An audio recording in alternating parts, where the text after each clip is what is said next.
Tobago. Welcome to PSA TV. This is a special edition of the Wake Up Call. I am your host, Kristee Kalisingh. Glad to be in your company this morning.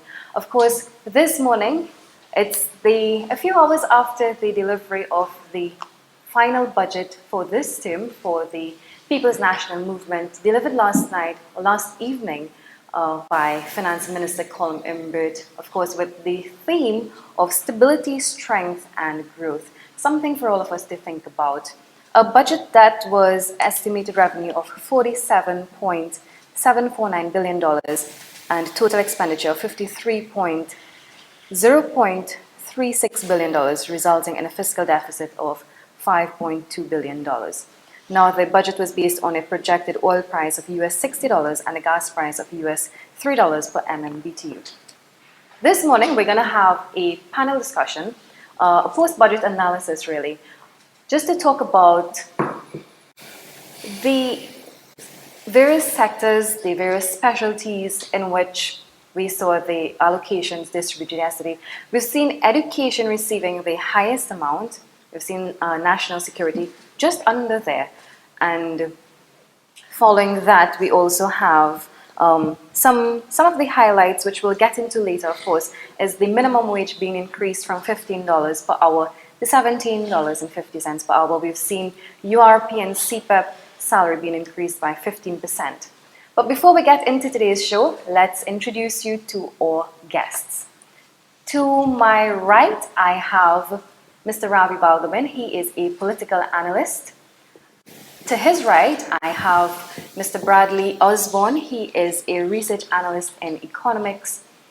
And to my left, I have here Ms. Dana Sookdeo. She is a final year student of economics and no stranger to our studies, of course, former minister in the Ministry of Finance. I have Mr. Mariano Browne. And to my extreme left, I have Paul Nahous, a law enforcement consultant. Good morning and welcome to PSA TV. Good morning. All right, so first of all, I'm just going to start with you all briefly. I'm going to start, ladies first, of course. So, your thoughts on yesterday's budget. What did you see? What did you see that you perhaps did not expect? What stood out to you? I won't begin with what stood out to me. I will begin with commending certain things I saw. Revenues began declining in 2017. It reached $36.1 billion. Revenues are now recovered and are expected to reach $46.6 billion in 2019. In terms of fiscal consolidation, the government has managed to lessen that deficit gap over time by decreasing their expenditure. Construction and new infrastructure is welcomed, of course. Support of senior citizens' pension is welcomed. Disability grants are welcomed. Attempts to take a climate-friendly approach through LED bulb tax removals and using compressed natural gas in public transportation is of course welcomed, as it helps in sustainable development of the goal number 13 at the Sustainable Development Goals, which is climate action. One thing I want to start with, what stood out to me, two things actually I want to address is inflation and the minimum wage increase. Mm-hmm. I will start with the minimum wage increase. I think that is something we all of us are looking forward to hear about. The minimum wage increase from $15 to $17.50 should be welcomed theoretically, with 194,000 people to benefit, according to the Honourable Minister. I, however, take issue with the fact that the Honourable Minister never specified how exactly this is going to do so. Mm-hmm. You see, the workforce is people engaged in work or available to work. There was too much ambiguity, I would say, in his statement. So from my study, what I put forward is that this minimum wage increase can benefit the workforce through the labour force participation rate, which has fallen less than 58%, the lowest since the 1990s. Real wages have been falling, so a way to stabilize this is by rising the minimum wage, and this will encourage a more willing to work population. Of course, it can also benefit those workers' welfare who is currently working at the minimum wage. We should also note that TNT has a little market for skilled labor, which I will come to later on in my discussion. Yeah. All right. Can I add to something she said? She said there's a lack of, no market for skilled labor, and I think that's due to a lack of mobility between sectors and industries by our workforce. Mm-hmm. This is how our education system is designed, where people will now suffer from structural unemployment because of them being laid off previously, like with the Petrotrin workers and the TSCT workers and UTT workers who were previously employed in their fields for 20 plus years are now laid off with the choice of being underemployed or continue unemployed. So I think we need to start to, in a sense, allow our education system to be more refined, that we could. And I think that has been cross something between that sectors. has been asked for, if I may say, for a long time, because our education system doesn't really prepare us for something like this. Exactly.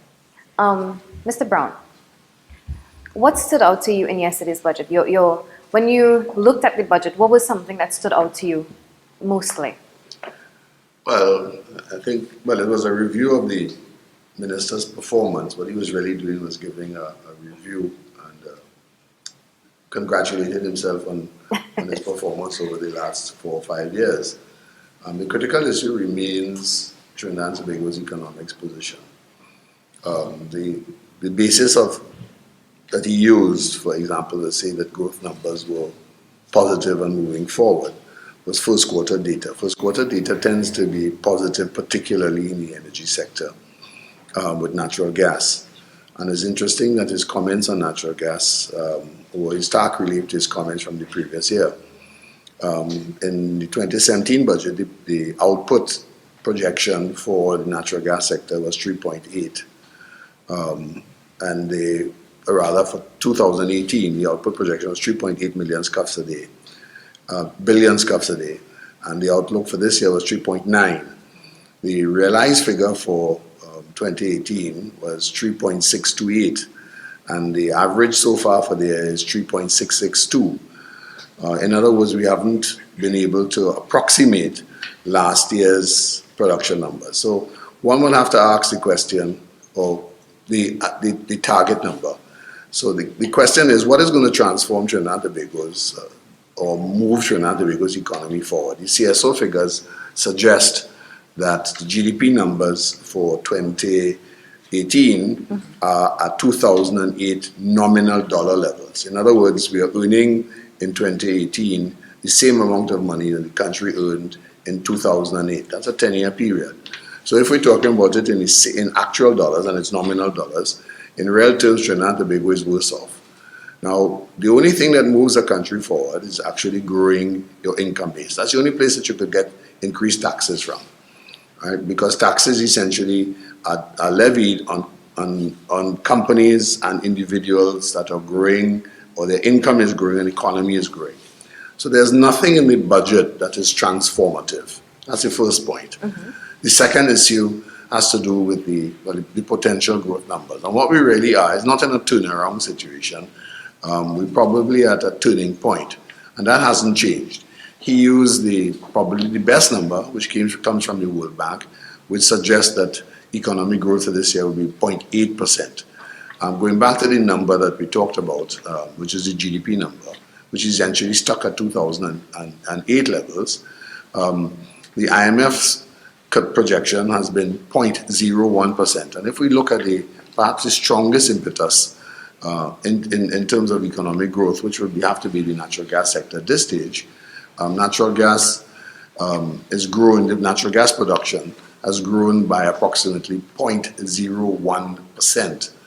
So it's going to be very difficult unless there are other things that are taking place which are sufficiently large as to make the energy sector small in relation to the overall economy. And there's nothing like that taking place at this stage of the game. So I don't see how it's possible to start talking about growth figures which are positive. Of course, we could talk about everything that's going to take place in 2020 and 2021. And that's precisely what Larry White did in his last budget speech. He talked about setting out a medium-term fiscal framework. He talked about changing around. We talked about putting in the Trinidad and Tobago Revenue Authority, and we talked about stabilizing the borrowing numbers. All that was projected to take place after the 2015 election. And essentially, this is precisely what the Minister Imbut is doing again. Most of the projections for turnaround are going to take place post-2020.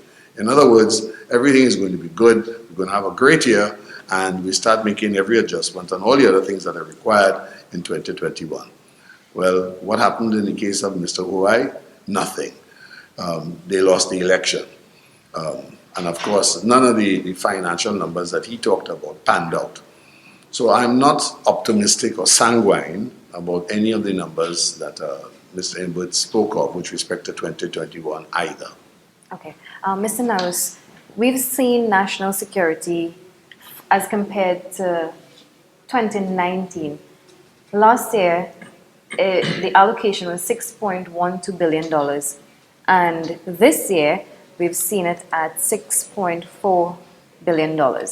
So education actually took the forefront in terms of allocation. In your capacity, how do you feel about that?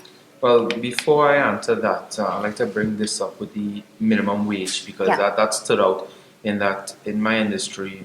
I don't like to deal with a lot with theory. I like to deal with the facts. I like to deal with the end result of it. And the way security companies run is that most people on security company payrolls are at minimum wage. And when companies charge, for example, $26 and $27 an hour to security guards, $15 an hour, those extra dollars are eaten up with a heavy administrative costs, a lot of management costs. There's a lot of costs that eat that up. So companies that provide security, let's just say at $26, $27 an hour, they're really only making $1 or $2 an hour. Yeah. And they try to keep the cost down because with the economy the way it is, what happens is that a lot of people try to reduce costs and reduce security costs. So security companies are now going to have to raise their costs by a couple of dollars just to still keep $1 or $2 profit margin. What is that going to result in? How's that going to work out for the security company? Well, I'm worried about this. What I'm worried about is that clients may decide to cut down on their security costs. So if they cut down on their security costs, the companies are going to have to cut down on the number of officers, which means certainly persons working there still will enjoy a slightly better standard of living. However, how many people are going to end up unemployed from this? I'm looking at the employment number at the end of the day. While $15 an hour is not, to me, a living wage, at the same time, I want to ensure people are employed. And all the security companies I know out there, they will do anything possible to try and keep their officers employed, which is why in some companies you find that even if they can afford that sometimes a little more, they try to keep the wages down just to keep everybody employed at once. Now, dealing with the national security budget, well, obviously it's good that it's been increased, but the issue now is where's that money going to be directed? Because you can keep on increasing money for national security, but how is it going to be directed? The police service has put in a lot of initiatives over the last year. They have amped up their training, they've amped up equipment, they've amped up every end of the service possible. So I'm very glad to see that they have been given what I would say is a reasonable budget overall. However, I'm concerned about the commissioner getting his releases on time. You can be approved for the money, but you need to get the releases. You need to be able to spend the money. There are vendors who are being owed and so right now, and Commissioner Griffith is going to run into issues again if he can't get the money released to him. So that is my big concern there. I am happy with how much has been allocated, but as I said, it has to be allocated in the right ways. We have to make sure we're not wasting money just because we have the money in the budget. I want to get the no pun intended, the biggest bang for your buck when it comes to police equipment, military equipment, training, of course, is very important. I want to see, as Mr. Imbut said, that there will be an increased intake, they'll be able to afford that. I believe that there needs to be some revamping of the police academy, which, from what I've heard, is in the works right now, where we need to bring it up to a first world standard in terms of people still refer to it as a barracks. Yeah. It has reached academy level, but in my opinion, just barely. There's more things that need to be done.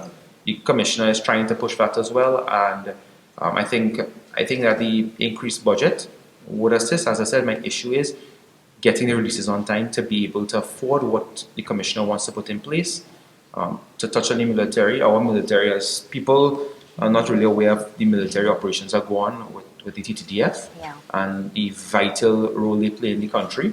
And I just hope that that money is very well spent. The idea of increasing with the new vessels to increase the capability of the Coast Guard is a very welcomed thing, especially in this case where we're seeing all this influx of drugs, guns, and so. But I don't have the details on what exactly is going to be done operationally with that money, so I can't really comment on that. I can give opinions on what I think should be done, but I don't know the inner workings in terms of what they have specified, and I would hope that they would have had a conversation with the Minister of Finance and so about what they need the money for. All right. I want to get back to the minimum wage, but before I do that, let me also say special good morning and welcome to Mr. Richard Jaggassar. Good morning, Kristee. Thanks for having me. One portfolio as an attorney, so welcome. Thank you, thank you. All right. So, Mr. Maharaj, you would have heard Dana's contributions, Mr. Mariano Browne's contributions, and Mr. Nahous' contributions. From a political point of view, as you are an expertise in politics, your takeaway from this year's budget?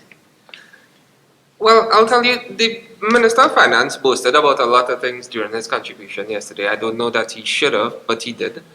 The one thing that he strayed away from, though, is the topic of unemployment, which is at record numbers in Trinidad and Tobago at the moment. And he fails to point out how any of the $50 billion that is going to be allocated to the country is going to improve that situation for these people who have no jobs and have no income and still need to provide for their families. The only growth industry in Trinidad and Tobago right now outside of the petrochemical sector is crime, and that will only continue so long as the government continues to manage the economy in the way that they're doing. They have given minimum wage $2.50 an hour, that's $20 a day, $100 a week, and $4,800 a year. Yeah. They said that they are reducing the tax, well, they're removing the taxes from light bulbs. I think people with the $20 a day that they're making now will be able to afford light bulbs to install in their homes. I don't know that they can do anything more. The thing about it, the government is continuing to micromanage the economy in a way that there can be no real growth and there can be no real development outside of the petrochemical industry. And that is something that needs to be very alarming to both the agricultural sector, the manufacturing sector, and the trade industry. Because without these things, and without these things growing, we are confining ourselves more and more to the global economy and the global prices for oil and for gas. And if there is a decrease or a decline that anytime soon, once again, it's the entire economy that will be affected. What we need to do, and I know that they are removing the taxes from the agricultural industry again, but I don't know anyone that is restricted from going into agriculture by taxes. The thing that is restricting agriculture in Trinidad and Tobago is resources and land. And all the government can say is that people are building houses or they're doing farming in a lagoon, in a pond, all these types of things that they're saying. And they're providing no alternative, they're providing no solutions to the flooding that is affecting the agricultural sector. And all of this is contributing to the situation that we have in Trinidad and Tobago. And again, I don't see how any of the contributions that they're making in the budget will correct these situations. All right. Mr. Jaggassar, I see you nodding there. Yeah, I agree with some key points there. Let me start off by saying that from an overarching perspective on this budget, it is in fact an election budget. It's as expected. The country's history does not shine well on persons or governments that do this. Starve, and then hit you with a sweetbread budget in the last year.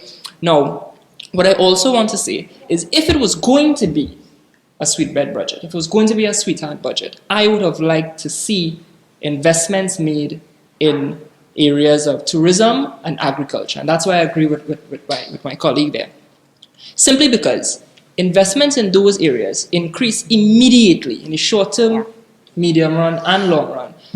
Increase employment, investment opportunities, boosts in the economy, and of course, invites foreign exchange. That helps us grow at home and with our neighbors as we export and so on. That is tourism and agriculture alone.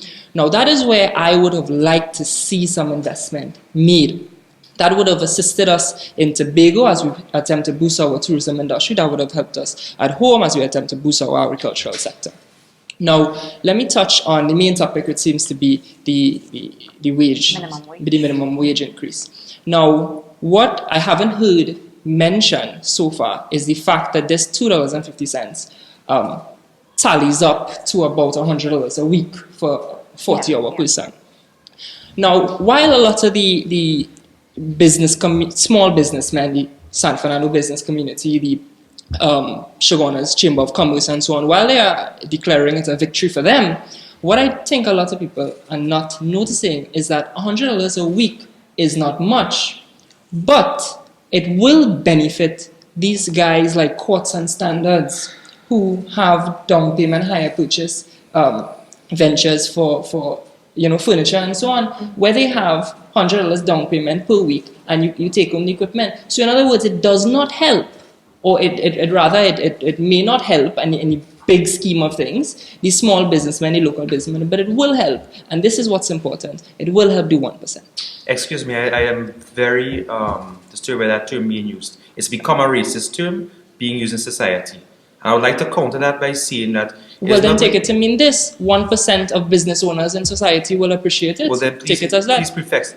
Please have that... Well, the statement has been qualified then. Some business owners who provide that side. And then take it to mean this Nahous. Well, then it's an invitation to other business owners to have higher purchase there.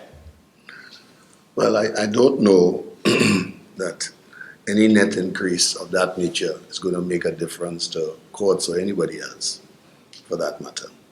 The reality is that, notwithstanding government's best intentions, one of the critical issues still remains in the overall number with regard to food. I think that there was a little effort by the Express yesterday to look at the comparative in terms of a food basket, and the number that came up was a bit different to the official CSO numbers in terms of the rate of inflation. I think the number that they came up with was about 11%. And assuming 11% over a 4-year period, somewhere in that area, we're talking about rate of inflation, which would be somewhere in the region of 2% per year compounded, which is significantly more than the government is boasting about. So let's just take it from that perspective. So taking away the polemic from who the $100 will help in terms of the minimum wage, the reality is most people are managing basics. And let's understand that. So the critical issue with regard to the budget statement has to do, is it transformative? Is it going to, any of the measures are going to help move the country forward in terms of increasing GDP? And I think the answer to that is no at this stage. And in particular, if you look, the short run mover has to be the energy sector. There's nothing else to do it. And what have we done? We've adjusted SPT, but in a way that really doesn't help, because it only helps in regard to one end of the market, and it's not about new exploration. We've adjusted the writing down of allowances. We've adjusted, in other words, we made it slower. We've adjusted the, what's the other one? Yes, the tax write-off. A stroke of a pen, that was always possible. So what government has effectively said is that we are concentrating on our revenue position. We need to improve our revenue, and we expect the energy sector's companies to cough up more. Now, this is at a stage when your oil production continues to decline. I mean, at 59,000 barrels on average for the year, in comparison to 63,000 barrels for the previous year, is to be compared with what Guyana is about to produce, which is 750,000 barrels, which is to be compared with where Venezuela is, which is 750,000 barrels, which is down from 3.5. So 69,000 barrels is not a heck of a lot, but it makes a difference. And again, go back to natural gas. We're at a very difficult point in terms of natural gas production ratios. The Minister crude, for example, we have about 14 years more of gas left.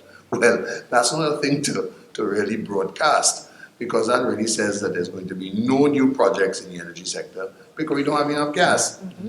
So that it really begs the question about what's going to happen. So everybody focused, if you will, on somebody positive. These are all the things I did. We had a very difficult time and so on. But it ignores the future, which is really where everybody needs to think about, because it's about how the economy is going to perform in the next 10 years. And quite frankly, decisions are made on what we would consider to be generational aspirations. And what do I mean by that? Growing a child to the age of majority takes at least 25 years. If you're telling me you only have gas at 14 and that, things are not so, things that everything will work out. Well, that really doesn't give me, makes me feel comfortable, because I still have 11 years to go at the end of 14.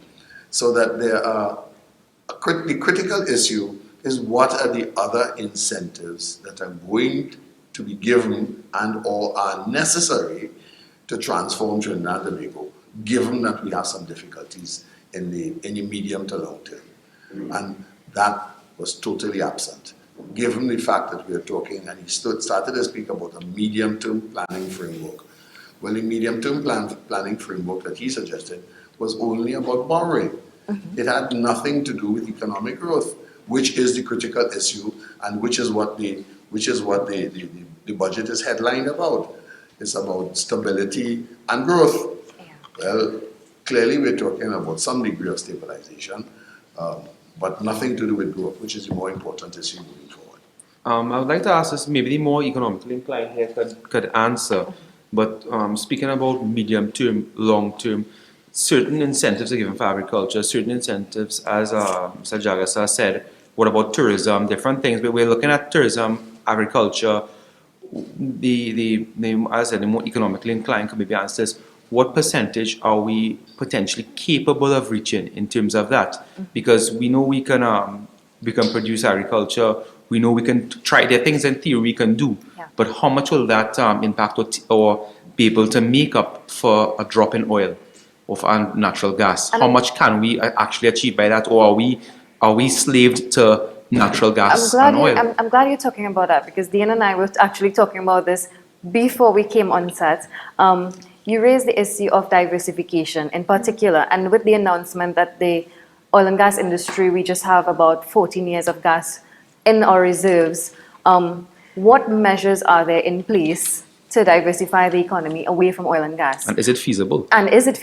That is the main question here. Dana? Right now, I don't think that there are any feasible measures in place, if you ask me. But what I was also talking to you about earlier was we have to remember that we are a resource-rich economy. We suffer from the resource curse. We suffer from the effects of the Dutch disease. Oil wealth, yeah. Yes. We do not grow because we are a resource-rich economy. We do not grow as fast as other economies. And that in itself holds us back from diversifying a lot. What I would recommend in theory, as I said, I don't know how feasible this is, but it's what I also mentioned earlier. It's steering your formal education system into your non-booming tradable sectors. That's your agriculture, your tourism. Steering those programs into those sectors will create sustainability through sustainable jobs. Exactly, and I'd like to weigh in, if I may.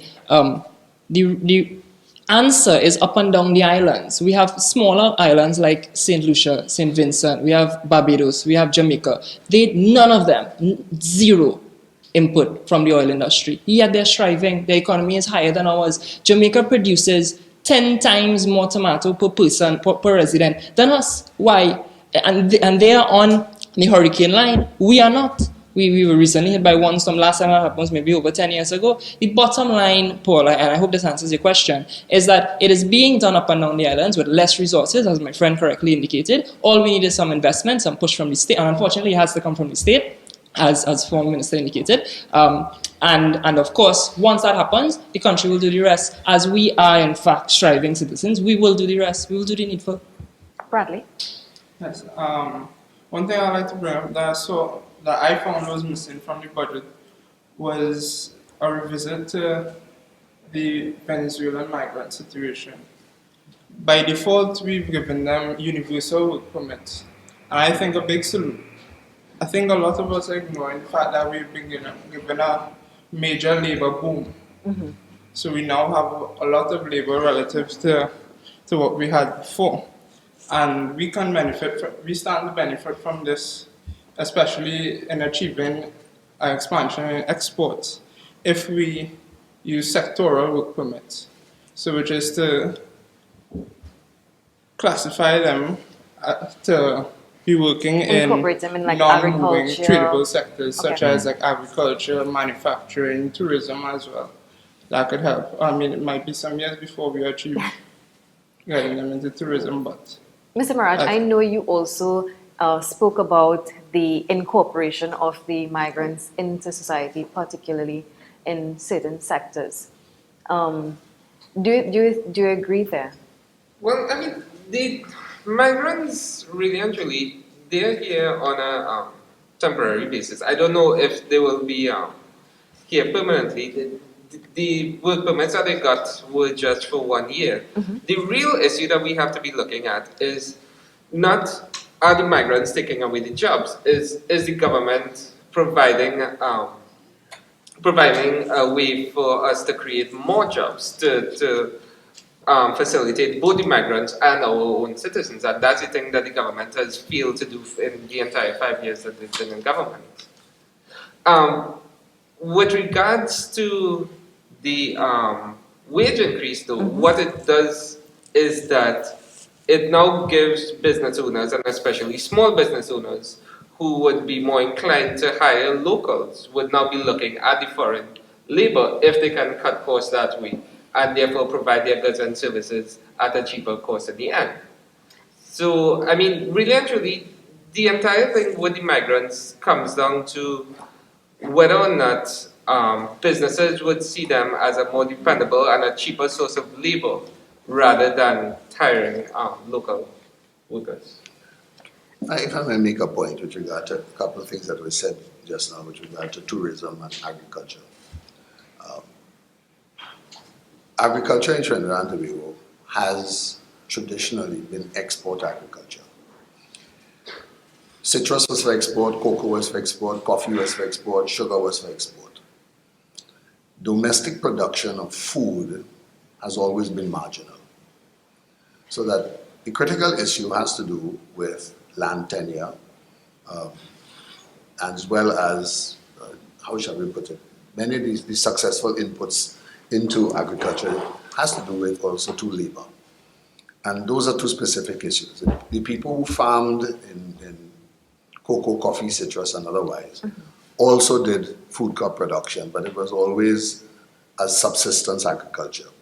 We've not moved to the stage where agriculture is more than just simply a side cash crop, as distinct from a main employment possibility. And that has to do partly to do with education, partly to do with volume. And that is what we have to take on. Agriculture at the moment is less than 1% of GDP. Yeah. So they're talking about making a substantial shift. And to make a substantial shift, it really requires a certain level of organization. Also too, at the moment, and where you talk about tomatoes, more than 25 to 40% of tomatoes is left in the field, because if we produce too much, the price goes down. And that's also a reality. So that one of the things with agriculture is to be sufficiently large to be able to meet domestic demand, but also sufficiently large to be export agriculture. Jamaica, on the other side, have actually concentrated on export agriculture, certain things. For example, they export a lot more peppers than Trinidad and Tobago does. And you can see it, they export certain types of seasonings. But when you go to buy seasonings either in New York or Miami, in the ethnic markets, apart from the Guyanese supermarket, the Guyanese produce stores on Liberty Avenue, it comes from Jamaica.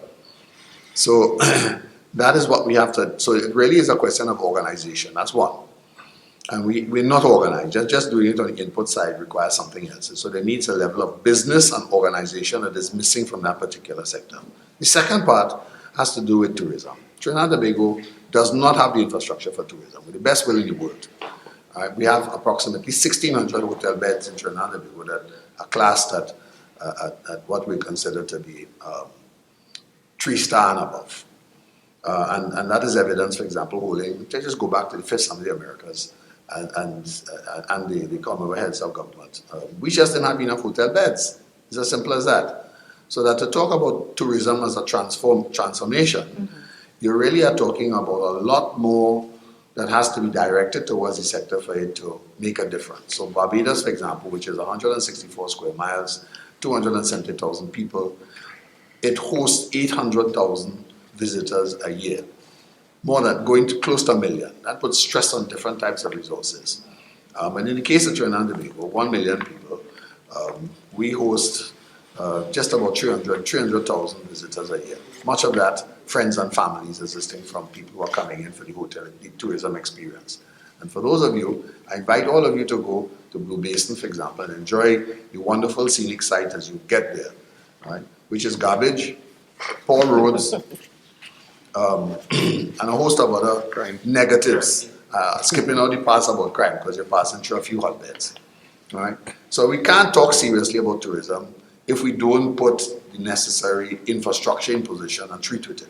So interesting to hear the minister talk about tourism master plan, because we can't even get Trinidad and Tobago's major beach, which is Maracas, we can't get that done right. So far less for anything else outside of that. So what we have is a fair amount of wishful thinking. We have a lot of potential and possibility. But the critical issues about infrastructure requirements have not been addressed. Would you therefore say that there are good plans, but execution now is where the main test comes in? I hesitate to say that we have good plans. In fact, I would suggest that we don't. Okay. All right, and there are other issues that arise from this, for example. So if under the Hotel Incentive Act, there are a couple of people who have, in a sense, decided to put their money where their mouth is and build hotels. I want to say to you that the incentives have been claimed but are yet to be paid. I'd like to comment on, as Ravi had brought up, the immigrant situation and so, in regards to national security budget. I just hope that there'll be a substantial increase in immigration as well. We're talking about increase in police officers to deal with crime and so.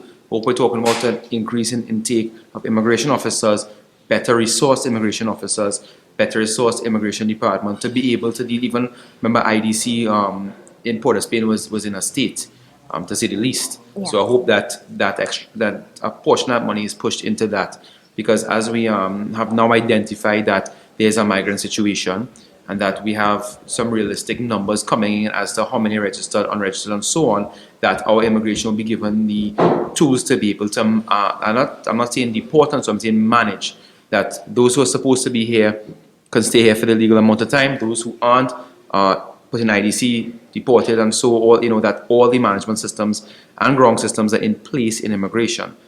Second point I'd like to bring up is the idea to go towards something. I think this is a big problem in terms of our budgeting is that we tend to take it in a 1 year, 2 year, 3 year bubble.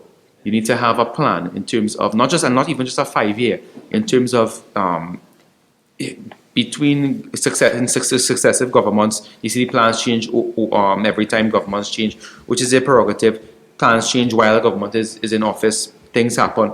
However, if we find that, for example, agriculture is a viable way to go. Okay, you know what's going to happen? Let's just say example, full gate coverage in all agriculture programs, more incentives, put more into where you want to head as a country, plan out as a country, agriculture, tourism, so just target exactly where you want to head as a country. I'm not saying ignore the other sectors, ignore the other parts, but you have to have an idea of where you want to be in 5 years, in 10 years, things will change along the way, but have a plan, and you have to, it's a long game, it's a long-term game, you have to go in for the long run. The country is not planned, it's not going to, God forbid, it's not going to sink in 5 years. So you're going to have to plan for after 5 years, after 10 years. Know where you want to see your sectors. And I believe in a lot of countries that are successful, that don't have resources, that is what happened. They made a plan that was feasible and they stuck to it to develop the type of economy and the type of society that they wanted to see in the end. No, Paul, coming up for you. I mean, you're talking about immigration, right, for people coming in. But what this migrant situation has showed is how woefully unprepared our border protection is. Because the thousands and thousands of immigrants could come into the borders and no one stops them. They land on the beach and then they just integrate themselves into our society.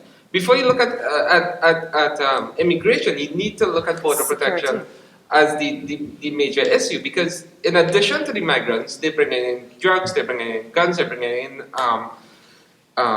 Stick a pin on that. They were bringing in drugs and guns long before you had these emergency migrants. I'm not saying that they weren't, but what I'm saying is that now that we've seen the migrants themselves coming in and we're seeing how many of them were able to penetrate the borders, now we have a physical and tangible thing that we can point to and say, this is what occurred, this is what we're seeing. It shines a light on the entire matter. So what do you think went wrong?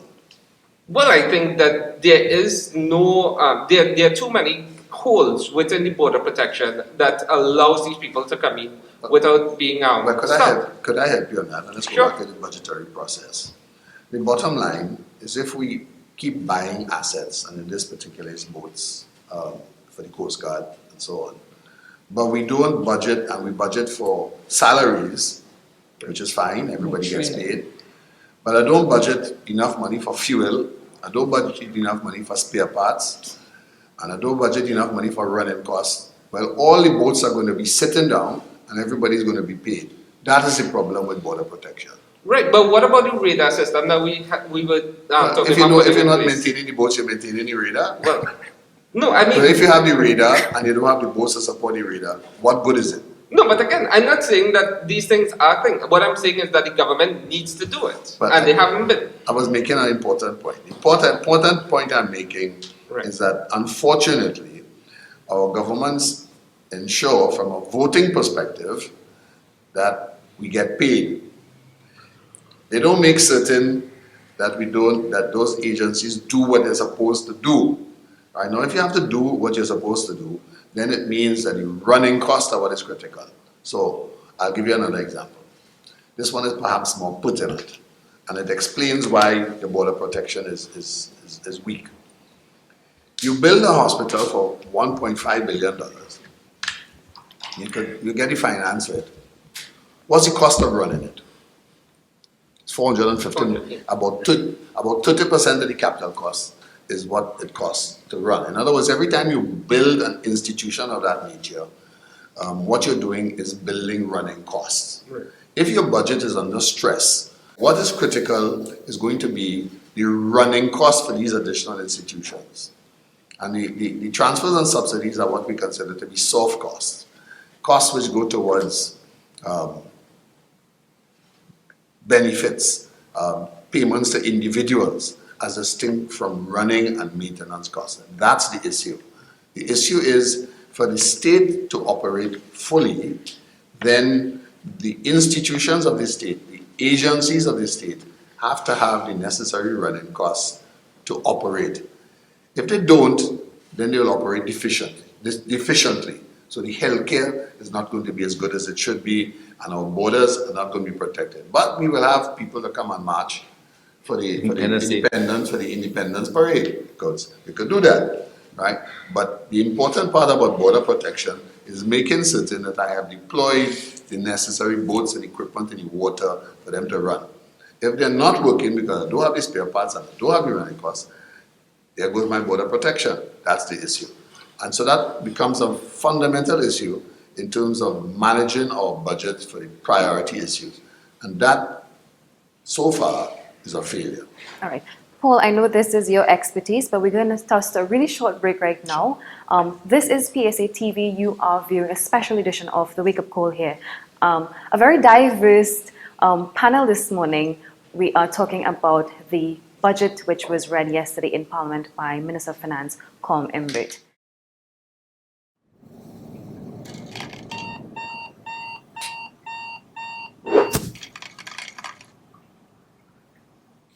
And welcome back to PSA TV. This is The Wake Up Call, a post-budget analysis stemming out of yesterday's budget presentation, a 3-hour and 20 minutes long budget presentation done there by the Minister of Finance, Colm Imbert.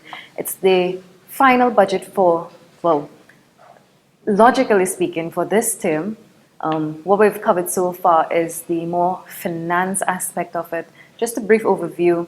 We've touched on many aspects of the budget so far. We've touched on the minimum wage increase coming out from $15 to $17.50. Let me just briefly give you some more highlights from the budget. We've seen there will be no more need for life certificates to be presented to the Treasury by pensioners who possess computerized birth certificates, the elimination of arrival forms at the airports, something Dana was talking about earlier, the removal of all taxes and duties on LED bulbs for 5 years. There will also be increased investment tax credit for energy companies from 20 to 25% to stimulate exploration and development investment from January 2020. Now, what we've seen so far is a lot of these things are touted for 2020. Mr. Maharaj, if I could just ask you your opinion on a lot of these measures not implemented, but spoken to yesterday during the budget. What we've seen is everything, or not everything, but almost everything will be started in 2020. Well, let me start off by saying this. In the run-up to the last general election, one of the big-ticket items that the government was promoting was that we would have a nationwide free Wi-Fi service, right, where everyone would have free Wi-Fi. And they've known this before going into election. 5 years have gone, and we've not heard anything, we've not seen anything, and the data service that they offer on through telecommunication services, through digital, the quality of it has gone down, has decreased. So I don't know. I know that they signed an MOU with Huawei this year. They said that they'd be bringing 5G technology on stream by the end of the year. And again, I don't know how feasible that is given the current networking infrastructure in place. But going back to your question, which is LEDs, bulbs, and all of these things, really and truly, I mean, these are things that are difficult to implement. It would take, it takes willpower on behalf of the government to do it. But nothing there is really substantive and would create any real change or any real benefit to the people of Trinidad and Tobago. So the things that we really need to look at, again, and I reiterate this, is wages for the persons getting minimum wage. You have to look at the unemployment factor, you have to look at the crime, you have to look at education. And for the second year in a row, they've allocated the highest, the highest allocation of the budget has gone to education. Yeah. And really and truly, we're not seeing any benefits out of it. The primary school and the secondary school system is still in a mess. And the tertiary level education that we're seeing people going in for degrees in UE, in UTT and other institutions. And they're coming out with their degrees, they have their certificates, and then they're not able to get jobs. And what we should be looking to do in Trinidad and Tobago, and it was something that a prior UE principal had suggested, but the government didn't take him up on it, was that we need to be building a skills-based economy in Trinidad and Tobago. We need to get young people to go into skills-based training rather than going in for academic degrees. Because that is where the bulk of the workforce would lie, and that is where you would find employment as someone, coming out of tertiary level education. Now we've got 2 students in our midst. If I can just ask you all briefly, did you think that anything outlined in this budget could potentially benefit you as students? I'll start with you, Bradley. As a student, I don't think I came across anything that is so particularly beneficial. The most I could see myself benefiting from probably is the increase in minimum wage. You know? No, but I would like to add to something that my friend there said, and I just want to back up what he said with some statistics. Youth unemployment is the highest it has ever been in the world. It's almost at 25% in the Caribbean, and that baffles me as a youth. Paul? Comment on anything on the budget overall? No. Your take on the youth unemployment, and as a young person yourself. Unacceptable level. I think that a big problem is that the way our economy is evolving is lopsided. We are getting more degrees in different fields, and we are diversifying, and we are expanding, and we are going to higher level education. But the way the country is set up and the systems in place are not evolving nearly as fast as we should. Are. And it's not happening as fast as we should. It's creating basically us just a stagnant pool of very educated and motivated individuals that have nowhere to go with it.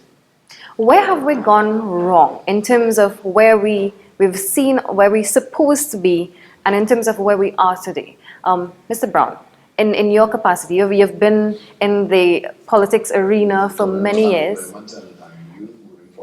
Yes. Well, we haven't had a commitment on manpower planning. That's the one. Singapore, on the other hand, does. And they rigidly target, if you will, or tack their scholarship program onto their manpower planning system. So in other words, if you don't need it, I'm not financing it. Full stop.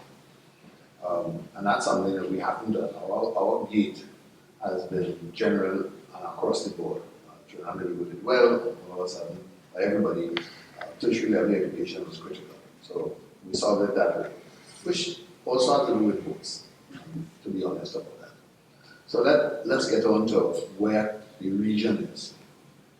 The numbers show that the region loses a low of 65% in the case of Trinidad to a high of 86% in the case of everybody else who is graduates.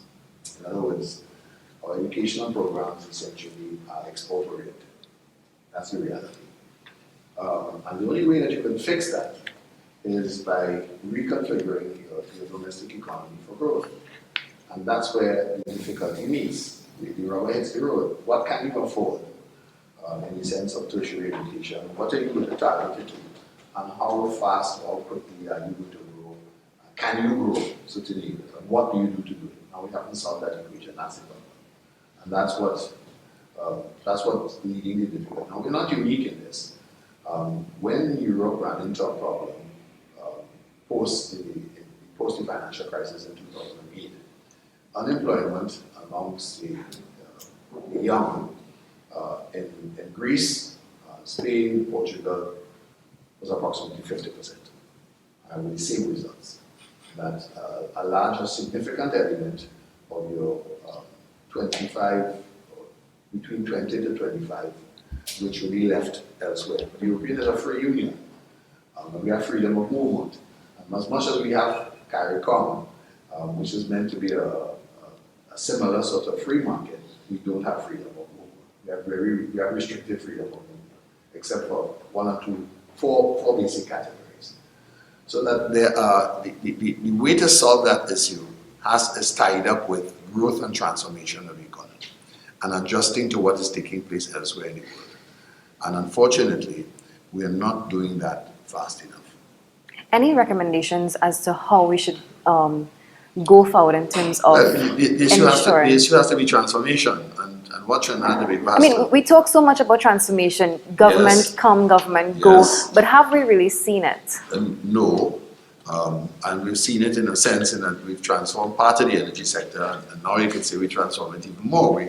We've shut down Petrotrin, which raises all other sorts of issues. Hopefully, if it gets restarted, we'll be able to manage or help move that situation forward.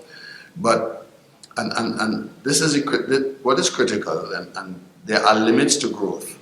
But there also means that you have to integrate yourself more into the world economy in terms of what we're doing.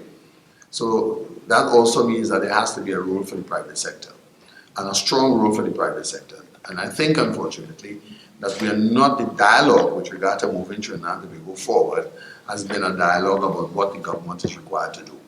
And the government has not spent enough time in terms of speaking to and or listening to what is required from the private sector. So both are at fault.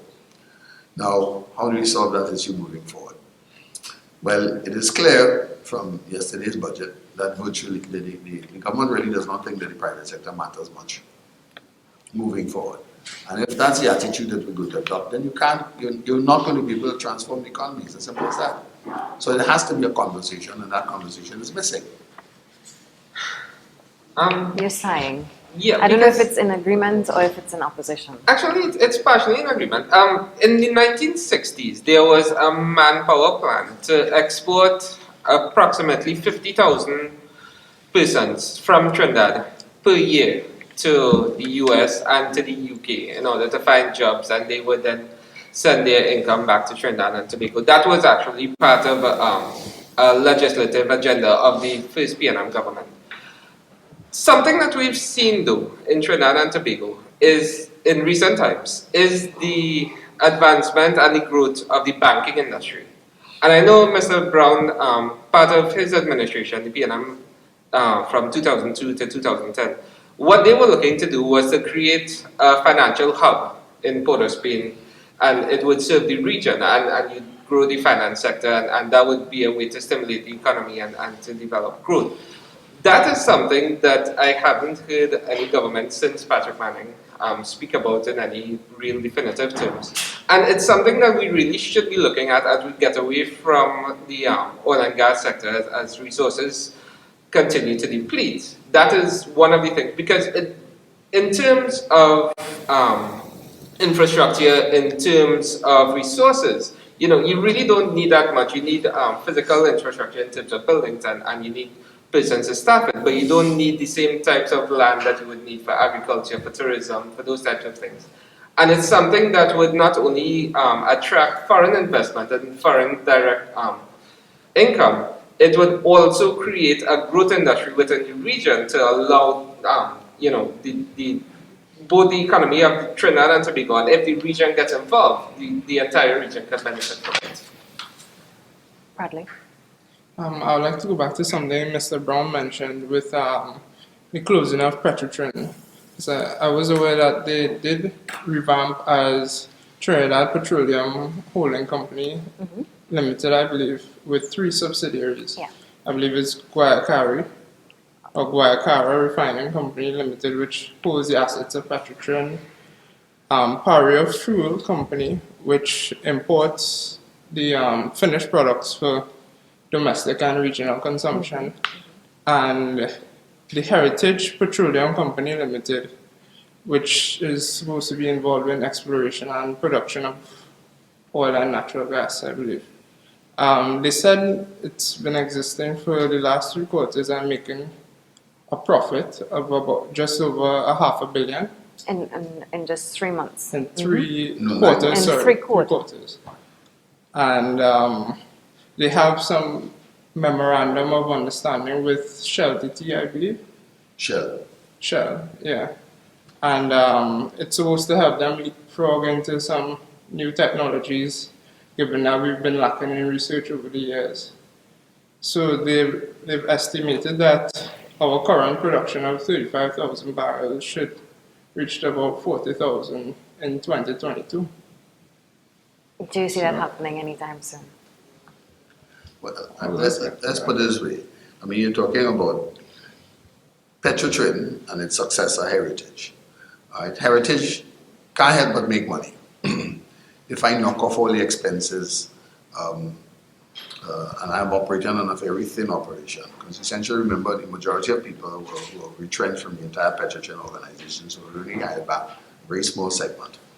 And essentially, we have concentrated in terms of oil production. Now, this is part of the issue with regard to manpower planning and skills capabilities. That after 100 years in the oil industry, that Heritage, which is said to have equipment, but it can only increase its production by doing a joint venture with an oil major. So it means that in the last 100 years, and this is to be compared with Brazil, we do not have or have not developed a capacity for exploration in our own right, either in nearshore or deep water on our own recognizance. That it can happen. That it can only happen if somebody else helps us. And I think that is the lesson or the paradox of economic development since independence. That notwithstanding that the company has been controlled for the last 39 years by Trinidad and Tobago, that we haven't developed the capacity to do it ourselves.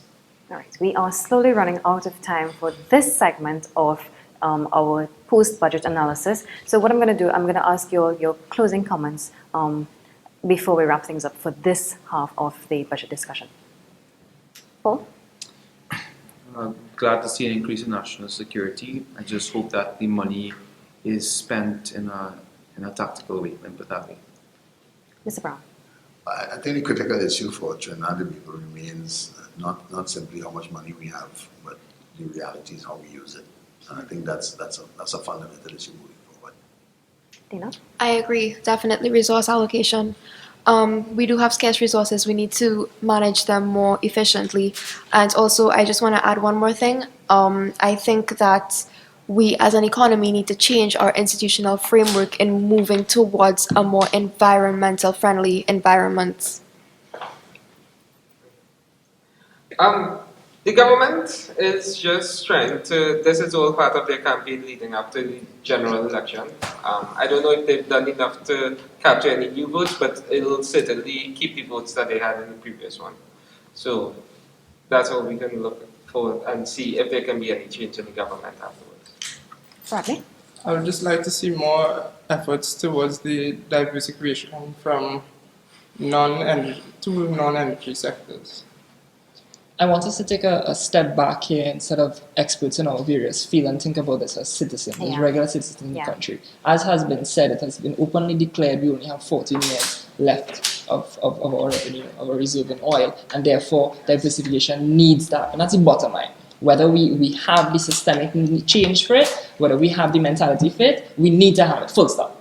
And how we go about doing that, it has been said here, and I want this to be a critical call to all of the viewers, the working population and so on. We need to put pressure where pressure needs to be placed and ask for the systemic change to be made in policy and regulation, and therefore we can start to see the changes we talked about here, where gate funding is in new programs and certain new programs, skill labor is increased and so on, and it stays at home. That is what I hope to see. All right. So that brings us to the end of this segment of the post-budget analysis. I want to thank you all so much for coming on this morning. Coming up after, we'll have, of course, the political leader of the Congress of the People, Mrs. Carolyn Seepersad Bachan. We also have the political leader of the PEP, Mr. Phillip Alexander.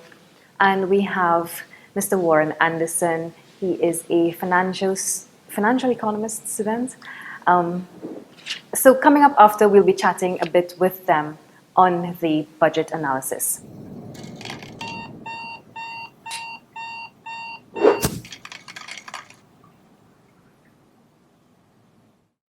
And welcome back to PSA TV. I am Kristee Kalisingh. Welcome back to the second half of your post-budget analysis. To my right, I've got the political leader of the PEP, Mr. Phillip Alexander. Good morning and welcome. Hi, Kristee. Thank you for having me. And to his right, I have Mr. Warren Anderson, who has corrected me, of course. He is the Guild representative for the evening and part-time students. Good morning and welcome to PSA TV. Good morning to you, Kristee. It's a pleasure to be here. Always a pleasure having you. And to my left, I have Mrs. Carolyn Seepersad Bachan, a woman of many portfolios, the political leader of the Congress of the People. She's also a former Minister of Energy. Anything am I missing? Public administration. Public administration, of course. Good morning and welcome to Good morning to you, Kristee, and a special good morning to your viewers. And we have, joining us back, we have Mr. Mariano Browne. How did it feel for that 2-second break? You got a 2-second break to Good go morning. I'm going to start with you, of course. Seriously? Yes. Your thoughts on yesterday's budget presentation, a 3-hour and 20 minutes long budget presentation done there by the Finance Minister. It's the final budget presentation from this administration. Your thoughts on the budget itself? We're keeping it sanitized, of course. Yeah. I hear people referring to it as a feel-good budget. I heard it's a sweetheart budget too. No, but it is a feel-good budget at the end of your term as a government.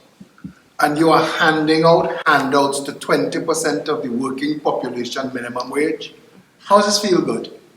If 20% of the adult population of the country have their names on a list for a no-frills HDC house, how is any of this anything to feel good about? The economy of Trinidad and Tobago is on the rocks, has been on the rocks for about 57 years, interrupted a few times by a couple booms. We took those booms with governments that should not have been trusted to run parlors and squandered it, giving friends financial lifestyles of the rich and the famous, while the rest of the country stuck. And looking at what passes for social development and management, because I find this is absent from every budget. And yet, the whole purpose of government is the well-being of each and every citizen. Without the citizenry, there's no purpose for government. Government's job is to protect the citizenry, steward the economy to the benefit of the citizenry. What about this that took place yesterday in that parliament was there I didn't feel good about? Bulbs? Carl Members looked like a fool. He sounded like a clown.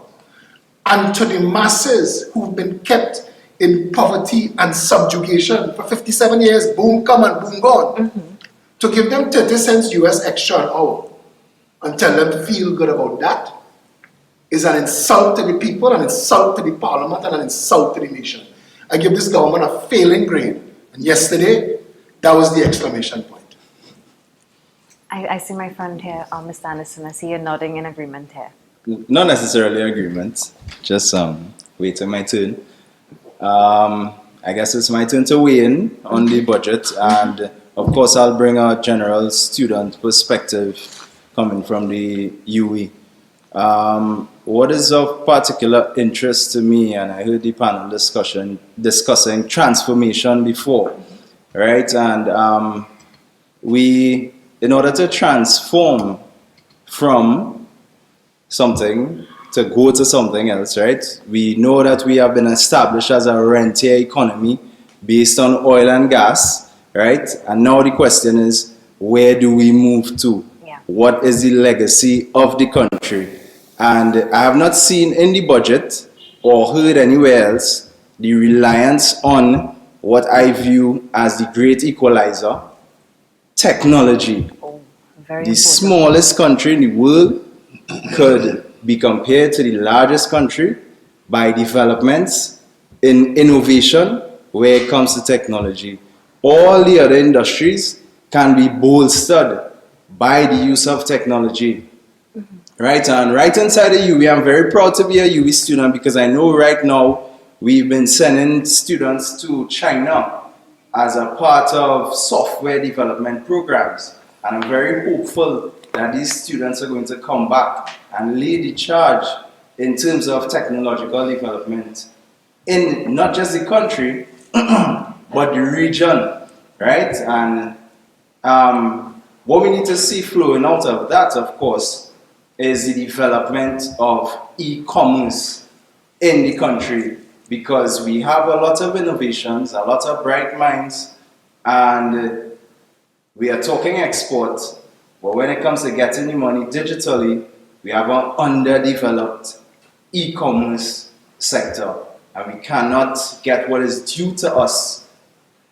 We have the intelligence, we are producing, right? But we have young, bright minds very frustrated about their talents not being able to meet what they know is due to them.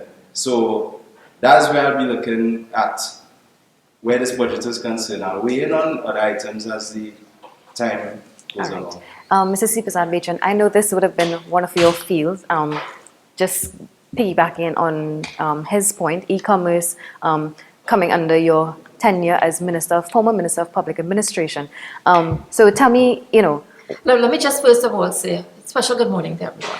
Let me start by saying that, we've been hearing now this whole issue about transforming the economy or modernizing or creating new sectors of the economy. I think the problem I've heard over the last 4 years, 5 years, and now in this budget is the lack of implementation. We have had a situation where I think we do not focus enough on the reform that is required to take us where we want to go. If you want change to take place, then you have to be focused on your reform programs. And I can give you several examples. I could start with the public service. As you talk about technology, technology was not just there when we were in the People's Partnership. It started from even before. We had a government-to-government arrangement with Singapore, where we were developing the government backbone. The last thing I knew that we were trying to implement was the unique identifier. So when we come now and we talk about life certificates, like if it is a great accomplishment, it is not. Life certificates, that whole initiative started under a Joint Select Committee in 2012, 2013, and was supposed to have been implemented there. We have the electronic funds transfer. The regulations for that were passed in 2015 so that we could have online e-payments for public services to prevent all these amount of people having to come to Port of Spain to pay something, to pay their taxes. We started off that for the purpose of what we say online taxes. So my concern is the length of time that we take, and we have to understand that we are not here as 5-year, we have 5-year projects. When we were looking at the public service transformation project, that was a 10-year project. But when one government goes out and another government comes in, everything shuts down. There is just no continuity. You talk about the ease of doing business. Ease of doing business is not just a ranking. Ease of doing business speaks to the areas that we have to change and we have to reform and the structural changes that must be made. But the problem with that as well is when we start it, it stops. And we have not, when we fall in this ranking every time and become uncompetitive, it is not just because we're not trying. We're doing it, but because of that start and stop, we decelerate. And other countries are moving faster. This is about pace. Other countries are moving at a faster pace than we are moving as Trinidad and Tobago, and we continue to fall behind. And the list could go on. I could talk about the police service of Trinidad and Tobago. I hear about more budgets, and it is always the largest budgetary allocation. Why? And how come we still not see the impact? It is because we are not taking time to reform the police service of Trinidad and all the law enforcement agencies, restructure it. There are many people, like you have said, gate and everything else that the taxpayers have paid for. So much investments have gone into training and qualifications. You know it as a student, and these people cannot get jobs. If you go to the police service of Trinidad and Tobago, I had an incident recently, and when I was there, I was amazed that when we checked every police officer in that police station, each of them availed themselves to a degree, whether it's in criminology, software engineering. Why aren't these people being deployed and in positions where they could now make that contribution towards intelligence-led policing, to make it part of the whole organization? So my concern is, and I will continue to say this, is we do not want to spend time in reform, in making change and transformation, and sticking to that implementation plan as we go forward. You're using a big term there, change. And I think where we talk about change, you need to identify a problem first. And is it that we have a problem in this country where we fail to acknowledge where we're going wrong, so that now we can make step toward changing? Well, I think that's one of the problems we have, period. Petrotrin is a specific example of that. Instead of us trying to understand what the problems were and where the errors were, there were many. But there were many, many recommendations and solutions paid for through consultants to tell us how to correct them. But you know what? We didn't want to acknowledge it. And what we did is we say, you know what? Let's hoodwink the nation. Shut down everything, open up new companies, give them new names, and the problem will disappear. Did the problems disappear? No, they didn't. And as much as we talk about heritage and Paria, all the things we said that, the problems that were in Petrotrin as an integrated operation have now found its way into Paria and into heritage. So we will continue along those lines. It happened many years ago. We could take BB Caribbean Airlines, we shut down one. We carry over all the problems of BB into Caribbean Airlines. Nothing solved. because we do not as a people want to acknowledge where the errors are, where the mistakes are, what are the problems, and find real solutions to the problems. We formulate all kinds of hypothetical solutions, sometimes because of politics, and that may not be. So we're not formulating the problem accurately because we want to play politics. I see Mr. Browne is smiling there. Well, there's very little to disagree with in some of the points that were made there. And we'll keep making the same error. Part of the difficulty that Trinidad has suffered from in the post-1986 period is that we've been changing governments with a certain degree of irregularity.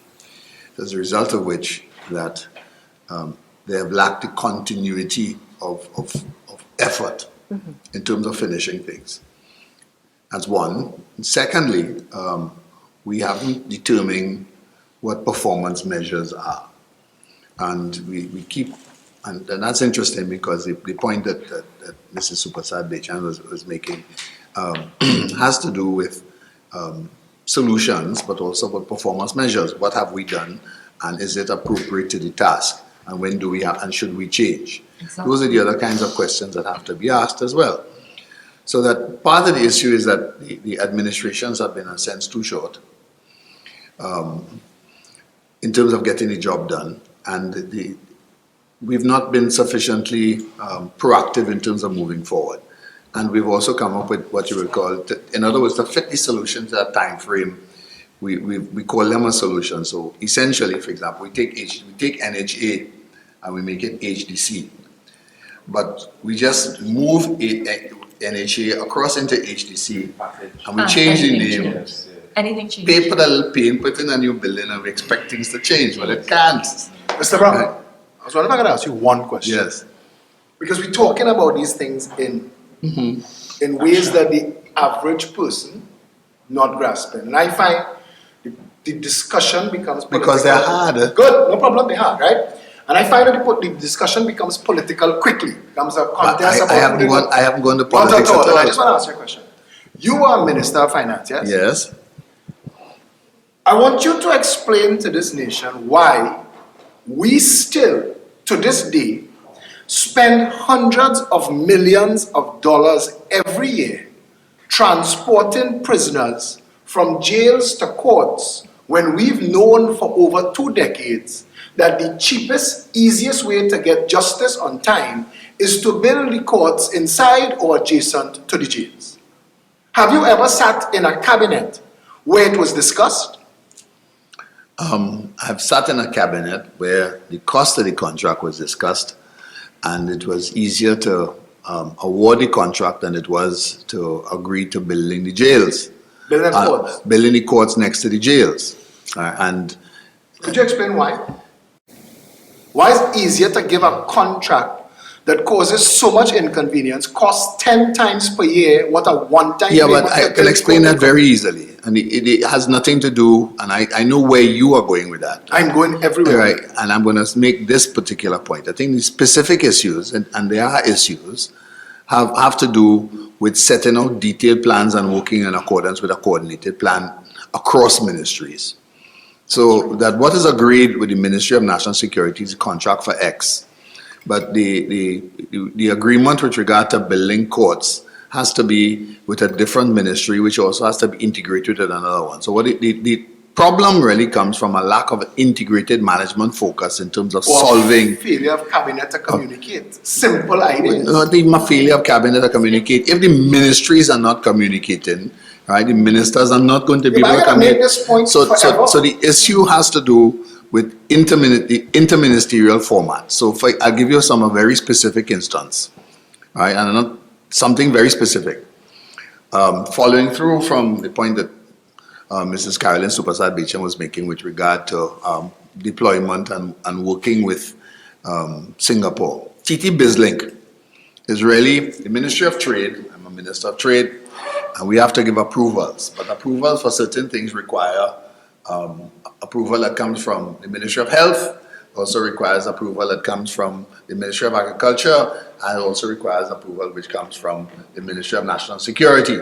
before I could give a permit. I am giving the permit, right? But I need to consult with these people for this to happen. So we have to put in a system to be able to do that. And it also has implications because the item is coming across the water. So it's not only national security, it also now has a revenue implications, customs. But Mr. Browne. And let me finish the example. But I want you to keep it simple. I'm keeping it, no, because it's not simple. But it should be, and it's unnecessarily I'm saying to you I that think the issue is one of coordination across ministries. So that we get 3 ministries to agree on a software system, but one ministry, which happens to be the Ministry of Finance, and I am the minister in the Ministry of Finance, Customs have a different opinion, and the Minister of Finance sides with Customs. So guess what? We put in a partial solution that solves for 3 of the 4 problems. You don't mind keeping the 4th problem is working. This issue. But this issue is important. The issue is the same issue. No, I can extrapolate this issue to Petrotrade. The issue is one of coordination. The issue is one of coordination. Mr. Browne, we pay very large salaries to government ministers who all function as a face of a prime minister. You're trying to say to me that we've never had a prime minister that could have sat in the room and said, John, work with Mary and Charlie so that we could build the courts outside the jail and save us the $500 million we've spent running people off the roads with amalgamated security trucks for the past 20 years. I think, just to clarify what he's saying, is it that you're saying that approval is where it comes in, where you can't just No, I'm saying coordinating the approvals across ministries right, so approvals coordinated approvals. To solve it. Every ministry has a priority. Yeah. So my priority, I'm under pressure. I'm under pressure, the crime rate is going. I want to get people to court. I want to do X, Y, and Z. All right, I want to coordinate this with doing X, Y, and Z. And another ministry says, but that will take too long. So I want to solve this problem now. So we solve for part of the problem, which doesn't give us a full solution.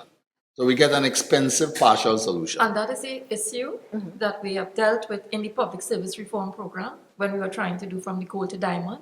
It was about how we integrate across the board because the ministries operate in such silos. This is why even I think I was on your program when we talk about development going forward, we don't want this silo approach. And in fact, we were moving towards where the face of government, there would not have been these ministries, but it would have been services. So let's say, for example, prisoners is a service. And what are all the areas and all the ministries that have to support that service to make it happen? Because yes, I will come back to your $600 million project service, the amalgamated you're talking about, prisoner service, you're talking transportation. Yes, there have been several attempts to build courts, but again, too, you have to have the agreement from the judiciary. It has to go through the judiciary for approval. It has to be outfitted accordingly. That never got off the ground.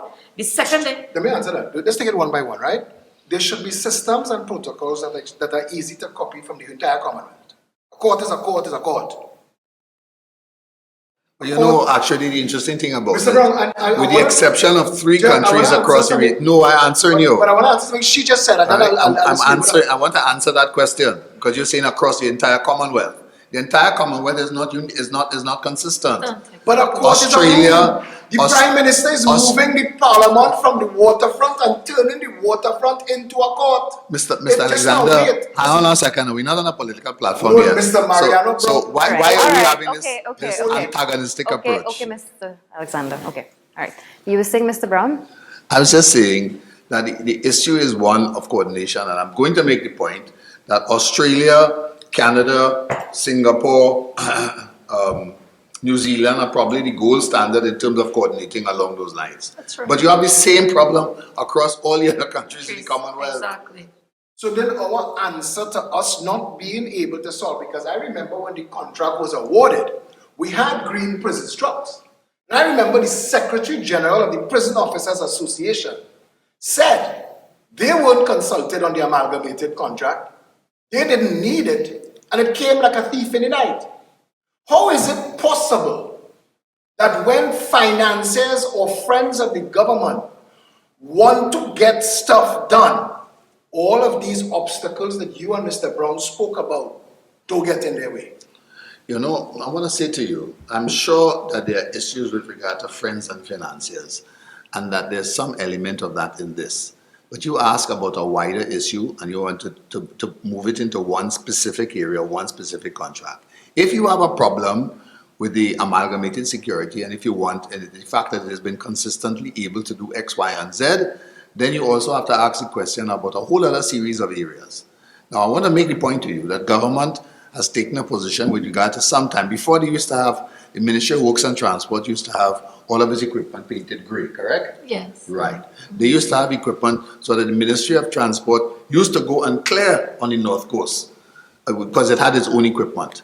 The bottom line and decision was taken quite some time ago with regard to some of these organizations that they would not do it in-house. Right? Same thing with regard to HDC. Wait, why? NHA used to do because it was meant to be inefficient.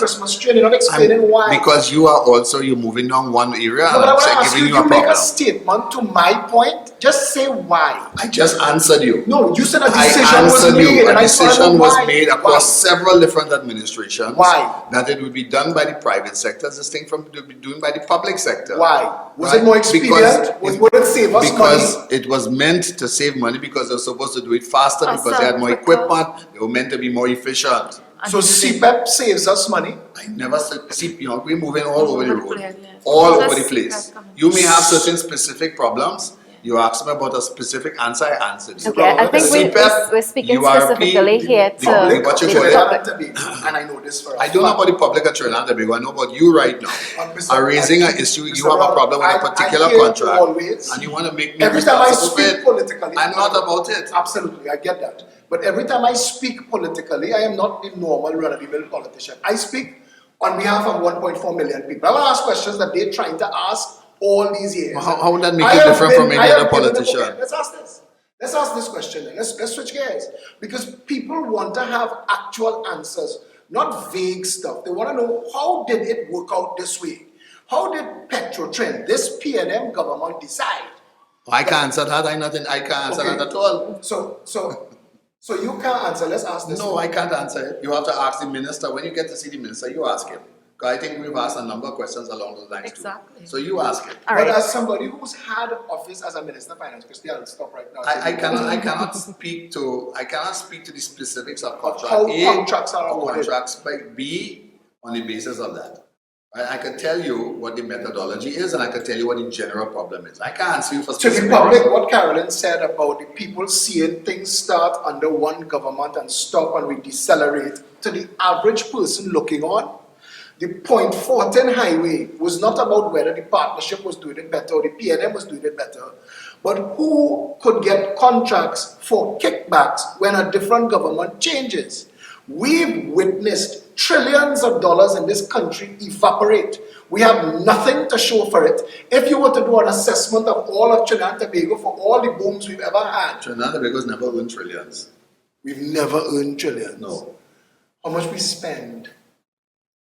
Billions, but not trillions. We've not reached trillions. We've not reached Billions is a trillions. new feature. Billions is the feature of the last 19 years. In the past 10 years, Mr. Brown, how much money do we spend in budgets? I think that's where you come in there. In the past 10 years, how many? How much money did we spend as budgets? I don't know. You didn't add it up?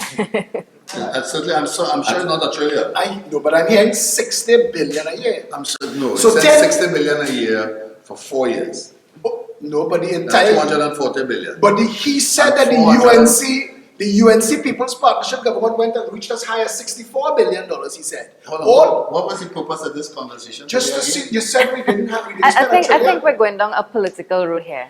It's not that, And that is if you're gonna have people come to talk to the public about the budget, the public wants to know what gets into the conversation at government level to frame Of course, but I just want to say this, to frame the conversation that single-use plastics are a problem. right. And styrofoam. But 80% of all the problems causing degradation to the environment is this. And Blue Waters and Coca-Cola and Solo and SM Jalil and Water One Not this morning scrambling to find replacement technology to that. Okay. So the average person is so tuned out of politics in Trinidad and Tobago because they're tired of the nonsense and the double speak. Trinidadians are not stupid people. They're just fed up of listening to politicians say what they need to say to justify a position. If you could, at the stroke of a pen, ban Styrotex, why you can't ban this? We've advocated, put a 25-cent tax on that at the import or the manufacture stage to pay the indigent, the homeless, the unemployable, to pick the economy, the country clean, and at least start something while you're having a situation about dealing with these bottles. If the Minister of Finance brings this up in the budget and then turns a sharp corner and says, we will now ban Styrotex, like Styrotex is the problem, the average person looking on wants to know, how does that become our budget? How does that become how the country is run? All right, let me ask you something. As an aspiring Prime Minister yourself, you're the leader of a political party. What would you have done, or what would you have done differently to make this economy grow? We've heard a lot of talk about diversification. We've heard, now this is not a campaigning exercise, but you know. The only people who refer to the fact that I'm a political party or politicians are Browne and you. I still talking as a citizen. No, it goes without saying. You are the political leader of a party. I listened to Mr. Browne say that we have a room stock of a certain amount of rooms, and there are about 3-star rooms at hotels at best. Mr. Browne, how long ago were you the Minister of Finance? About 10 years ago. 10 years ago. And in 10 years, I listened to that budget yesterday that said it took 27 years for them to complete the Fisheries Law. 5-year Fisheries Act. 5 years they're working at completing the procurement legislation that took the People's Partnership 5 years and 6 months to draft. That's 10 years and 6 months. The public is looking on and seeing that. You ask me what I would do differently. Mr. Browne said that in 1971, the decision was made to change from land and building taxes to property tax. Tolerate your cross if you will tolerate 1971. And I don't mind the conversation going that way because I was in the middle of saying something to Kristee. Mr. Browne said we don't have enough room stock or quality rooms to get into diversify the economy into tourism, and that may very well be a fact. But where is the vision that says, okay, we will be in tourism in 5 years, and until we have the room stock, let's deal with cruise ship tourism and other backpack tourism and whatever you could get to at least start the ball rolling. We do nothing. Coming out of this budget, again, like every other budget, every other Minister of Finance in this country's history has read from the same playbook. Right now we have this money, we have these debts, this recurring expenditure, and we want to build this. So what do you propose we do different? At the very least, involve the population in the system that's supposed to involve them. Trinidadians leave Trinidad and go all over the world and do so very well. Yet in Trinidad, we are expecting our people to continue to take handouts and subsistence and accept that as leadership in a country that people parrot all the time that we are the third wealthiest in the Western Hemisphere. How does that add up to the average person waking up this morning? You had UE people, you have a UE guy here. How does that add up to them in a country, India, 30 years ago? 30 years ago in India decided they were getting into information systems and information technology. India now has the largest middle class in the world built on that. We have no vision for this country and we have to stop running it like a parlor. We have 2 kiss cake, 4 pack of cool man, a bottle of water, we sell it that today. We can't continue to be so. The people are looking for leadership from the government. Shipping. Look to Singapore, look to Dubai. Take examples. Mr. Browne referred to Singapore. Singapore is half the size of Trinidad and Tobago. They have 5 times the population. Their GDP is 4 times ours. How? They don't have oil, they don't have gas, they don't have a nylon pool, they don't have a pitch lake. What they're doing right. And why we can't go and get Lee Kuan Yew or somebody like him to run this country then? And that's my point. And to the people looking on, yeah, I know he died, Mr. Browne. I know he died. But to the people looking on, and this is not personal, you know, I don't think you're taking it like it's personal. But the point that I'm trying to make is time that the people of Trinidad and Tobago got government to be functional. Because at this point, government not helping the people of Trinidad and Tobago. At best, they're causing stress that we need to resolve. Let's zero in quickly on some of the measures implemented on the budget, not implemented rather, but listed in the budget. I'm going to start with you. What has been the talk of the country so far is the increase in minimum wage from $15 to $17.50. Now, yesterday, we would have seen where the opposition leader, she said that the minimum wage should be at least $20 per hour. Do you agree? Well, I'm not sure how much impact all of this will make. Because if you look at it right now, there are so many people jobless. Yeah. So to tell me about minimum wage is another issue. And the other problem you have is sometimes you have now to be careful that the private sector who is struggling and hiring someone and say, okay, you see that increase in minimum wage, let me get rid of more people. Because the bottom line is, and this is why I want to come back, and I just want to touch on it to finish off the point that we started earlier. When we are talking about reform and implementation, it takes planning. Yeah. It is not a simple ad hoc response, and I disagree with Mr. Alexander where that is concerned. It is not a knee-jerk reaction, and we tend to do that in this country. But I didn't say it was knee-jerk. No, hold on. But you're saying, and I'm asking you, how much time does it then take? How much time? Because... Give us an example. To decide to put courts outside the jail that would save us $100 million a year and save us all the if you do how not much time have that plan will take? If you do not have continuity, see, because I've heard this comment as well several times. It may take more than 5 years to plan and that not just to plan, just to implement it. To plan and if something another as simple government as that, comes why? in and decides, it's not my project, so I'm not going to continue it because I have to own something to be able to get my political would it take power. So long? To do what? To plan to build you have courtrooms. To build courtrooms, or are you building court? If you talk to the president of you don't need a court complex. What you need is a magistrate's court outside the jails. The president of the Prison Officers Association said that there is a courtroom under construction in the jail 10 years now. And I will tell you, there was also a facility to put video conferencing right here. 10 years now? No, during our time. 10 years. Right? Okay, so it's 10 years now, you're saying? I don't know. We started a project for video conferencing. We started it. So the planning was done. We were at the building stage. We did a whole project for what we call the electronic bracelet, where you will have a whole program. I remember as Minister of Public Administration approving the positions, the qualified people, and sending them to train on it, because training could take time. Right. If you take the forensic center, for example, you have to send people to train. That would take 3 months training to put on a bracelet. 3 months to put on, but 3 months what? To train someone? Listen, Mr. Alexander, create a national operations center that was able to monitor the whole country. And I want to tell you, I want to caution.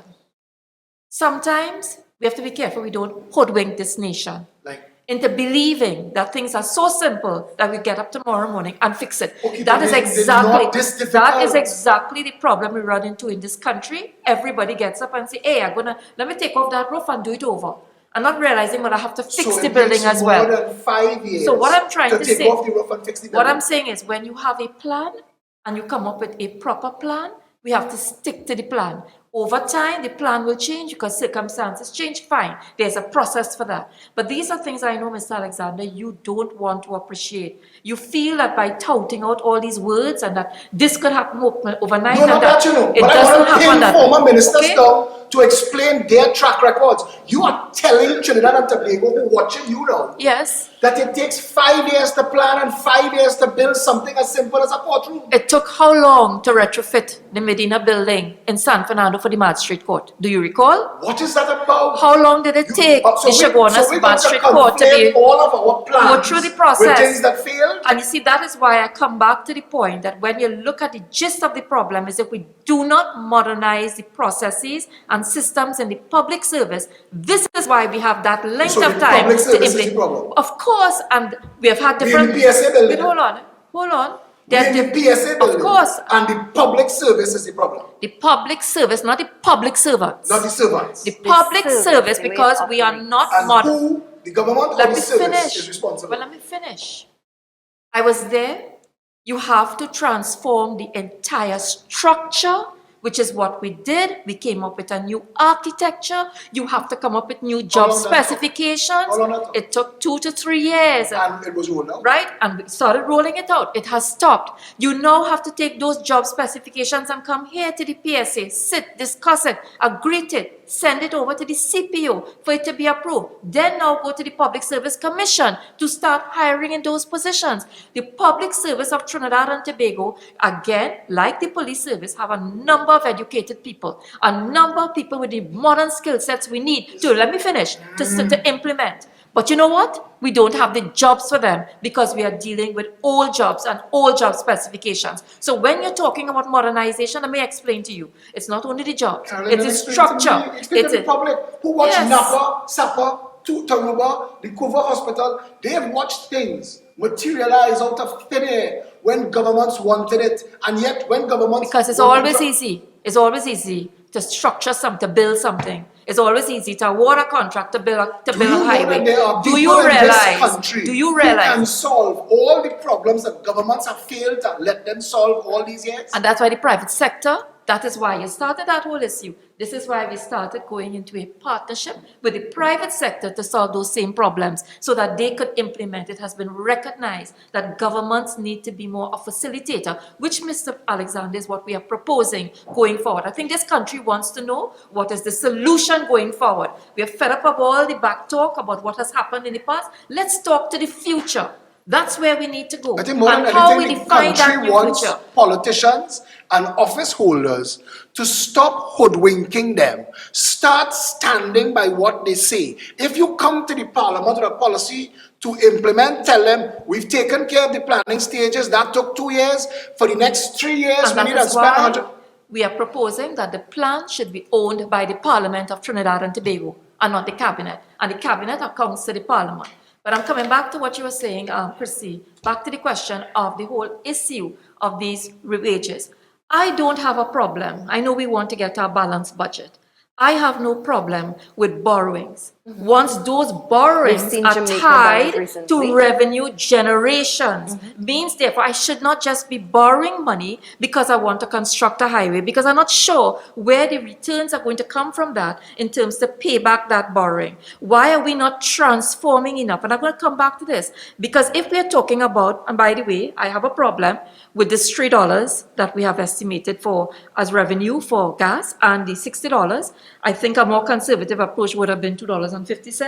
I don't know, Mr. Browne, if you agree with that, and probably more $55. I can't see where this is going, because we're going to run into the risk that what we have estimated for revenue, we may not even realize, and we could end up with a wider deficit and have to further cut expenditure. When I look at the budget yesterday, I am seeing a lot of the initiatives have a lot to do with, as again, increase the minimum wage, but not enough to say where is the CPEP contractor or the CPEP worker going forward. Where does income come into your equation? You talk about deficit and you talk about expenditure. Why none of these political party-led governments ever talk to the people about ways to diversify our income away from 22 billion US? Why can't we grow this economy? Why can't we take steps that gives hope and opportunity to people? And that's what we're talking about. I think that's what I'm trying to talk about. Exactly. The direction the conversation has headed, it's kind of taken away. I don't know, right? And I will give you an example. And I didn't hear people talking about that. We have been people talking about is making excuses as to why we still are where we are. Nobody in Trinidad and Tobago today knows what Trinidad and Tobago is or where it's trying to go. Okay, so in your opinion, how do we go forward? Without looking back at what was done in the past, I mean, we can't be looking back continuously. It's something that all politicians do. Massive they come steps. and they Massive tell you steps to diversify the economy. Massive steps. If you're going to fail forward. Massive steps to diversify the economy and increase the earning capacity. This is a conversation that we need to have. And we're still talking oil and gas in a global economy where the big players are trading away from oil and gas.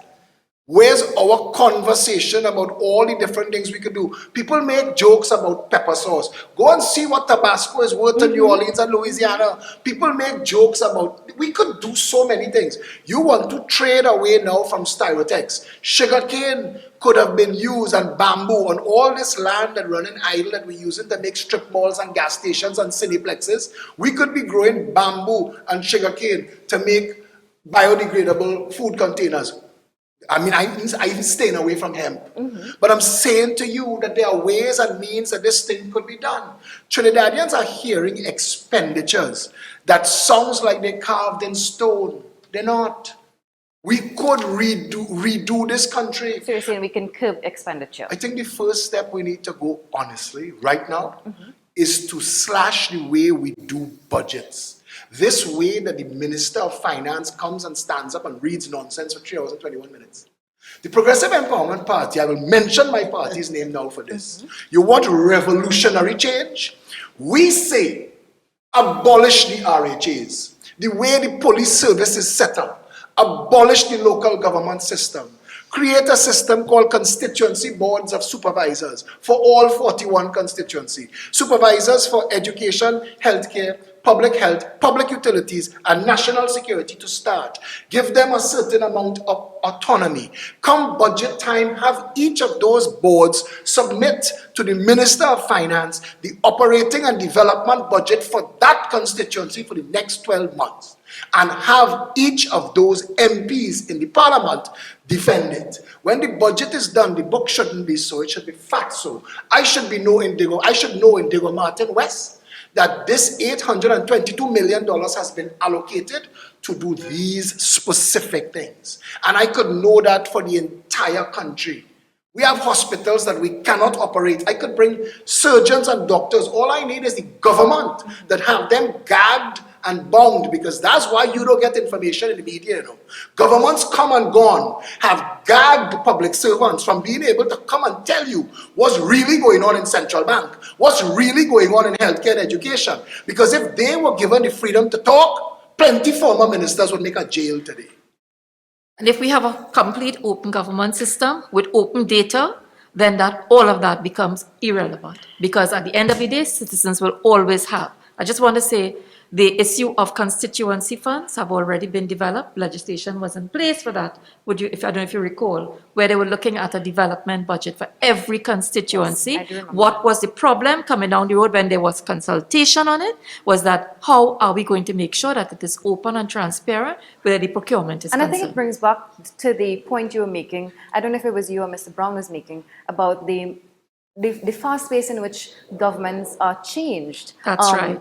And I don't know who it was made this point earlier, that you make plans for 5 years, and then if you look at this budget, you make everything is touted to be done in 2020. Why, when we were in 2016, we didn't do some of these this year. Some of these things were done. And I don't want to go down a political road as much as you can't help but link it. But when a political party reaches in government, it should cease its political roots. PNM government is the government of the whole country. NICWA and PNM is about to set up operation of an organization that PNM couldn't operate, but charge Trinidadians 13 billion for. We watch a government say that Petrotrin is going to destroy the economy, shut down Petrotrin, pay $2.3 billion in severance. Now the same government is saying Petrotrin could be feasible. Let the workers who were working there before run it. Okay, no problem. But what happened to the same $15 billion debt that you said was closing Petrotrin down? Where's that debt?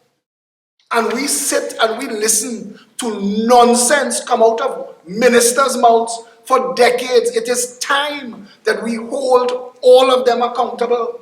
There should be a way for Faris Al-Rawi to be held accountable for the decision to discontinue that matter against Malcolm Jones et al. We have them disconnected so they could do what they want. Ministers come, ministers go. Carolyn is correct about one thing. There is no continuity. We play politics with everything. That has to stop. That has to stop. If you come into government and the last government, what they put in place is riddled with corruption, there should be a system in place to jail them. Jail them. Right size the project and take it forward if it's feasible. If it's not feasible, tell the public why.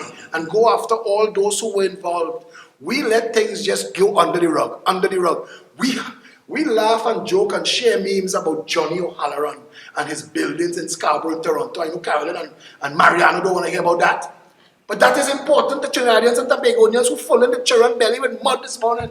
Who can't afford to think past this budget.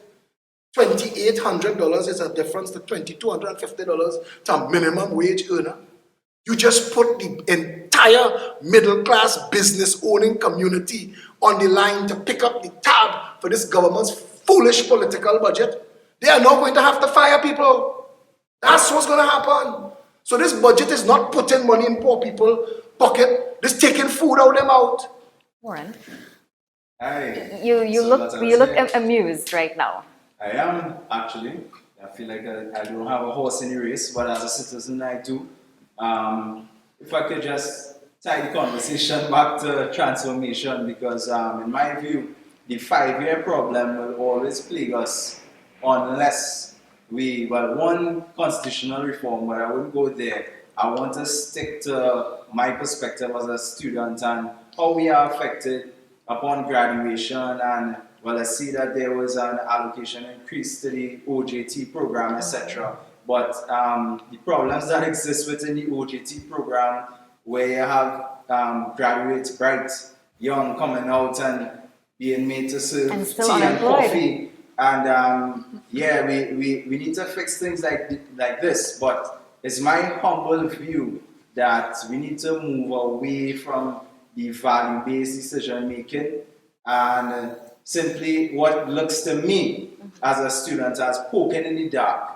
I think I could agree with the fact that we're moving away from the oil and gas rentier economy, and we need to replace that. To the credit of administrations that have come and gone, there has been some injection into the creative industries, and I think that the creative industries will be the basis for this transformation that we are looking for. Everything else will be hinged on that. That's what we have to offer the most as a small island developing state.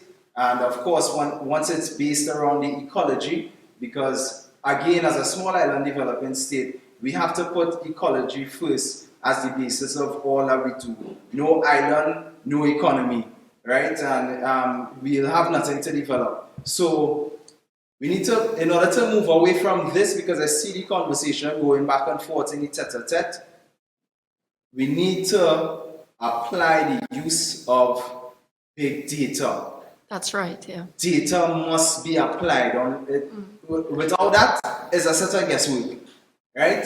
This kind of guesswork, and then you have guesswork A being compared to guesswork B, and it's just a back and forth because whoever could debate their guesswork the best comes out on top. And the equalizer for that, from where I sit, is the data. What does the data say? Where do we go forward?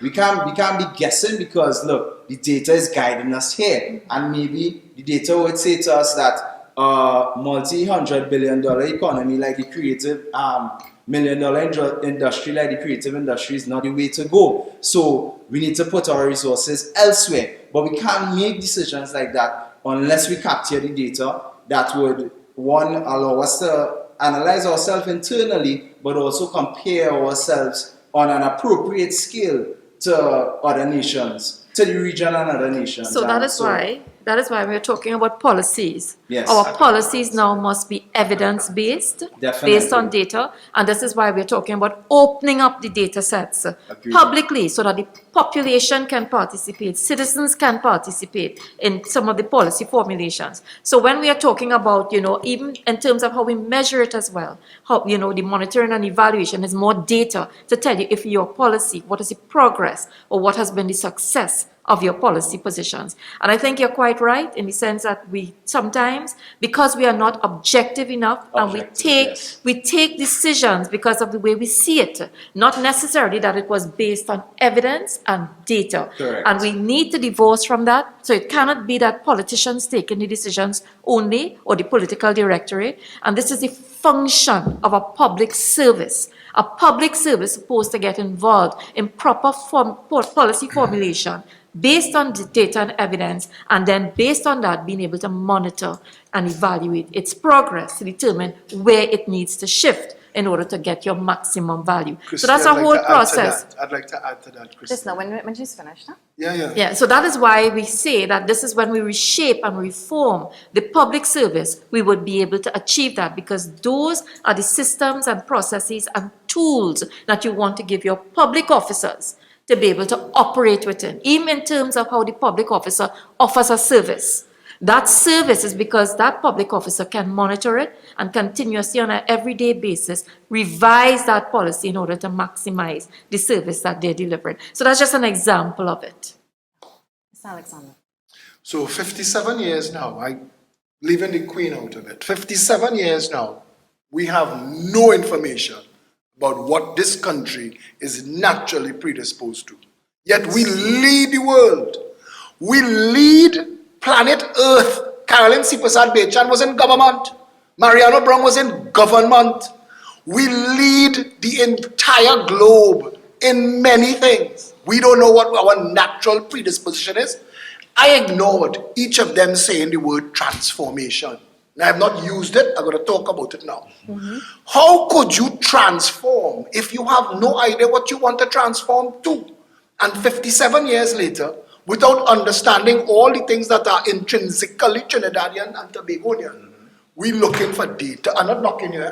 Don't get me wrong. I'm not knocking. I'm saying that should have been a natural byproduct of governance. We have a Central Statistical Office. What's its job?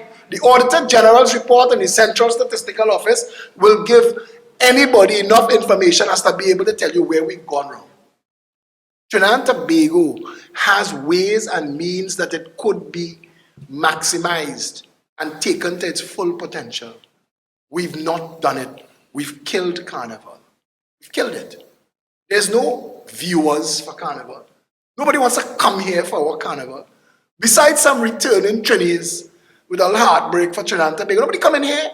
Millions of people go to see a cathedral in Spain and nothing here nobody want to come to. So before we talk about room stocks, what you bringing them to? The reef that the fishermen killing in Tobago? Dragging the anchors across the reef. 57 years of government. They know this. But it will take 15 years of planning and 100 million years of execution to stop, to build a floating jetty for the fishermen to park up and stop destroying the Boko Reef. We had the largest brain coral in the world. Do we still? We are the only nation on the planet that has a nylon pool. If the Bahamas or Bermuda had that, it would be on the front page of every magazine. We don't know what to do with it. We have no idea what to do with the pitch lake. We give it to the Queen, we give it to the Chinese. We stand up on the side of the road like prostitutes begging, look, you want some pitch? Because we don't know. 57 years of government, there's been nothing downstream. One minister of planning, who is a geologist, who is now a prime minister, tried to build an industrial park inside the pitch. But besides that madness, we don't know what to do with it. We've elected charlatans and pretenders to office. And let's be honest, the problem wasn't the maxi. The problem was the drivers. We've had failures of government. When the People's Partnership government came out of office, they counted box drains. They counted police stations. Nothing changed. The healthcare sector was still failing. The education sector was still failing. We build schools, but education is a mess. And the whole world tell them SCA is nonsense. Trinidad and Tobago has been mismanaged by government for 57 years. And if that is my last contribution today, that is the problem. And to the people of Trinidad and Tobago, wake up now and hear all the deferrals and the double speak, and start to elect people to office who bring it to you as straightforward as possible, who are willing to engage you, to decentralize government away from one central location and put it in the 41 constituencies so that the actual people could once again have a say in how their country is run. So now that we have identified where we went wrong, and this is what this discussion is about.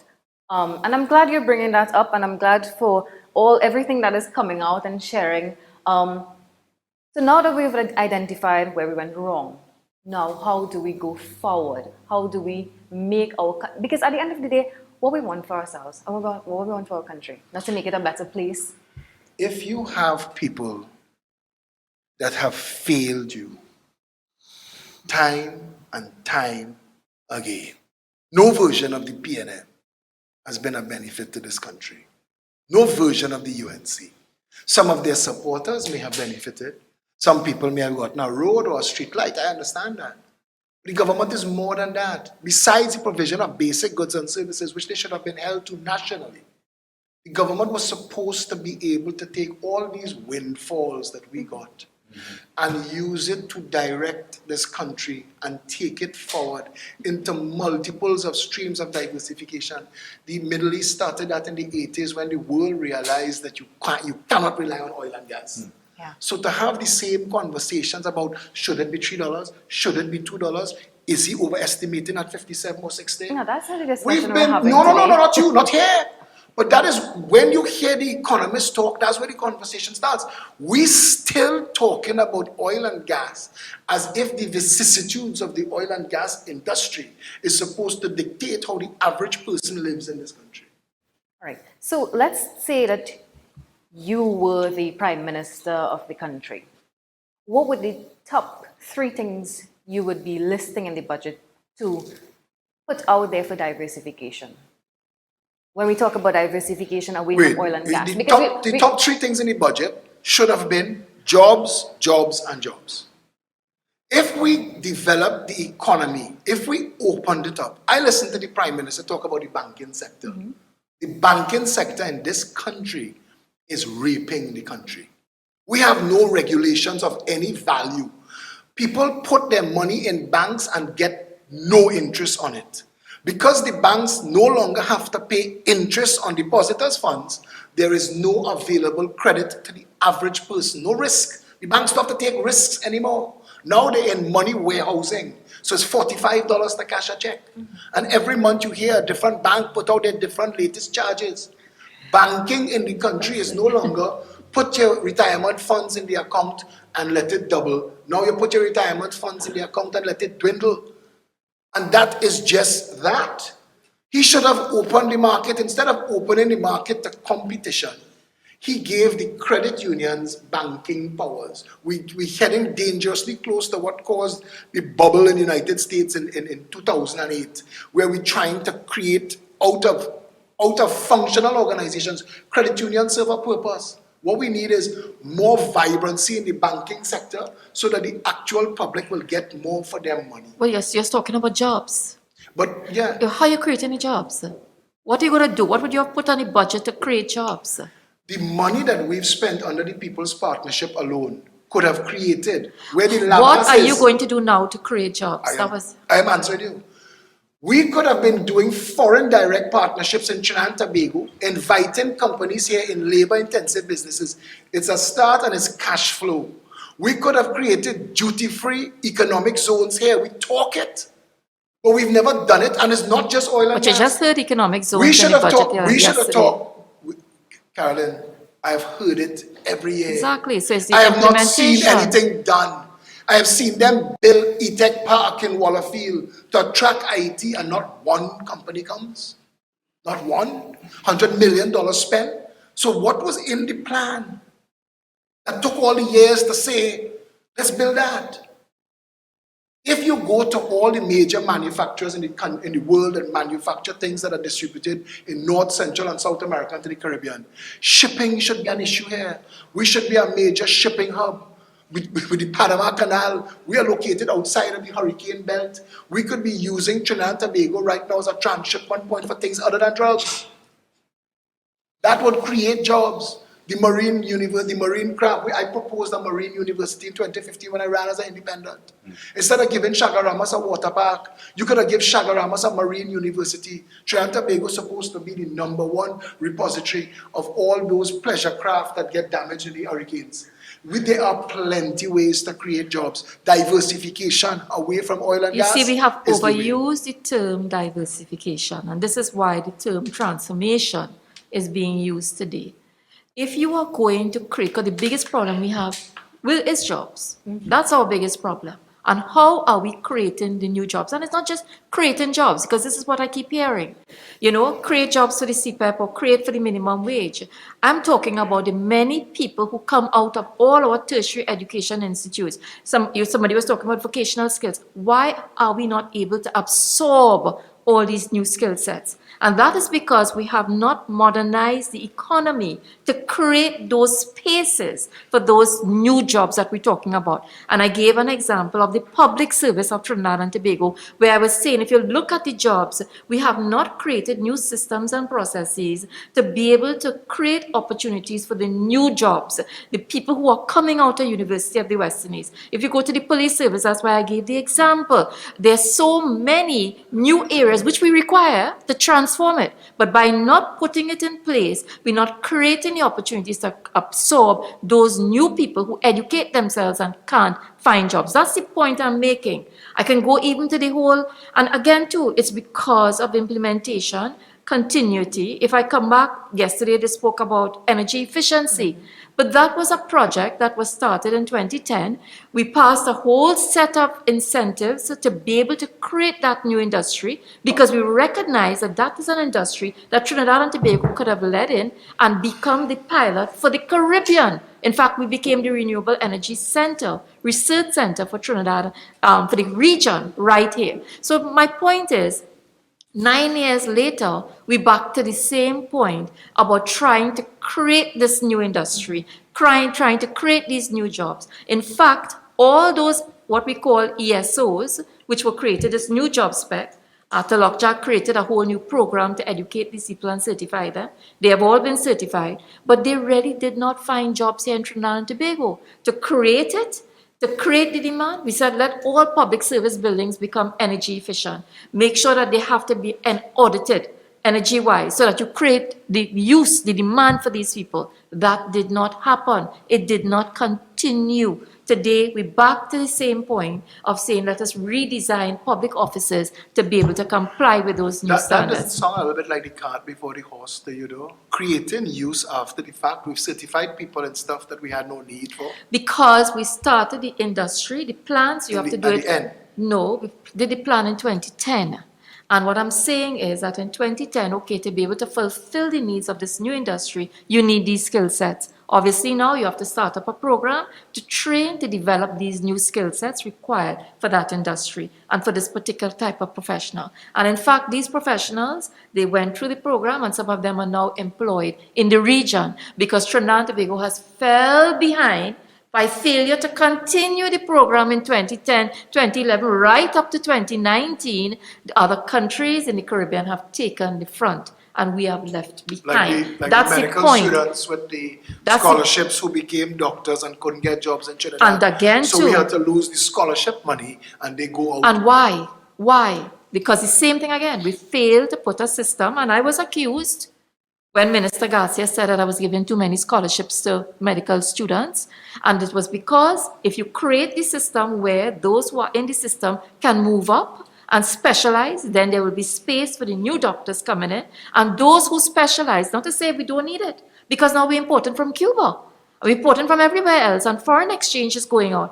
But had we done that, these people, locals, would have been deployed in those positions because healthcare is expanding. We want to go into health tourism, and it's a wide range, it's a spectrum, and not only that, but the associated skills as well. So that's my point about going forward for creating those jobs. The solution to it is how we create those new spaces. You start with the plan, you create those spaces, and then you develop the demand for those skill sets. If I could just say one thing, Carolyn, I have been somebody who has thought you to be a brilliant person.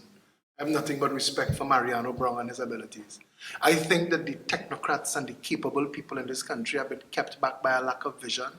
And I think that that is where we all need to start this conversation over.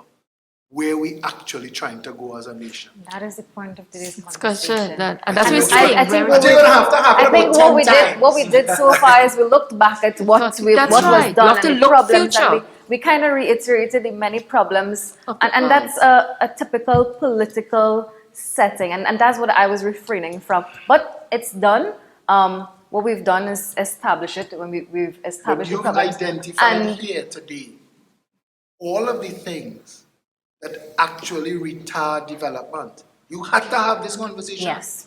Because we're changing the name from diversification to transformation, and I like that, because I'm sure we're going to have to change the name again, because we're doing nothing with it, and that's all I'm saying, and there has to be a reason why.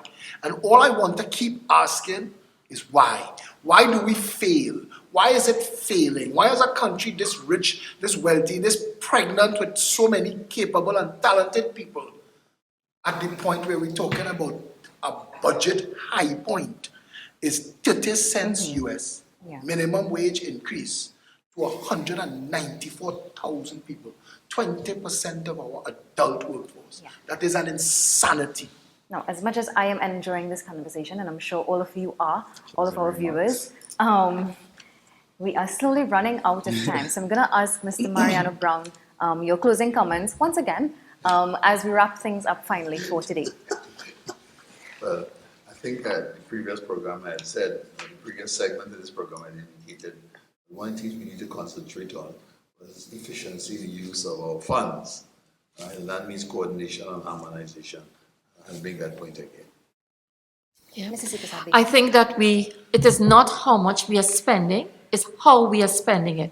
And I always say the expenditure pattern for the last 5 years is supposed to dictate us the strategy for going forward to creating that new future. We must understand the globe has changed, the world has changed, and Trinidad and Tobago has to change as well. We need to create that new 21st century future for Trinidad and Tobago, which will end up deploying all these young people who are well educated in modern skill sets, and that will be able to employ them going forward.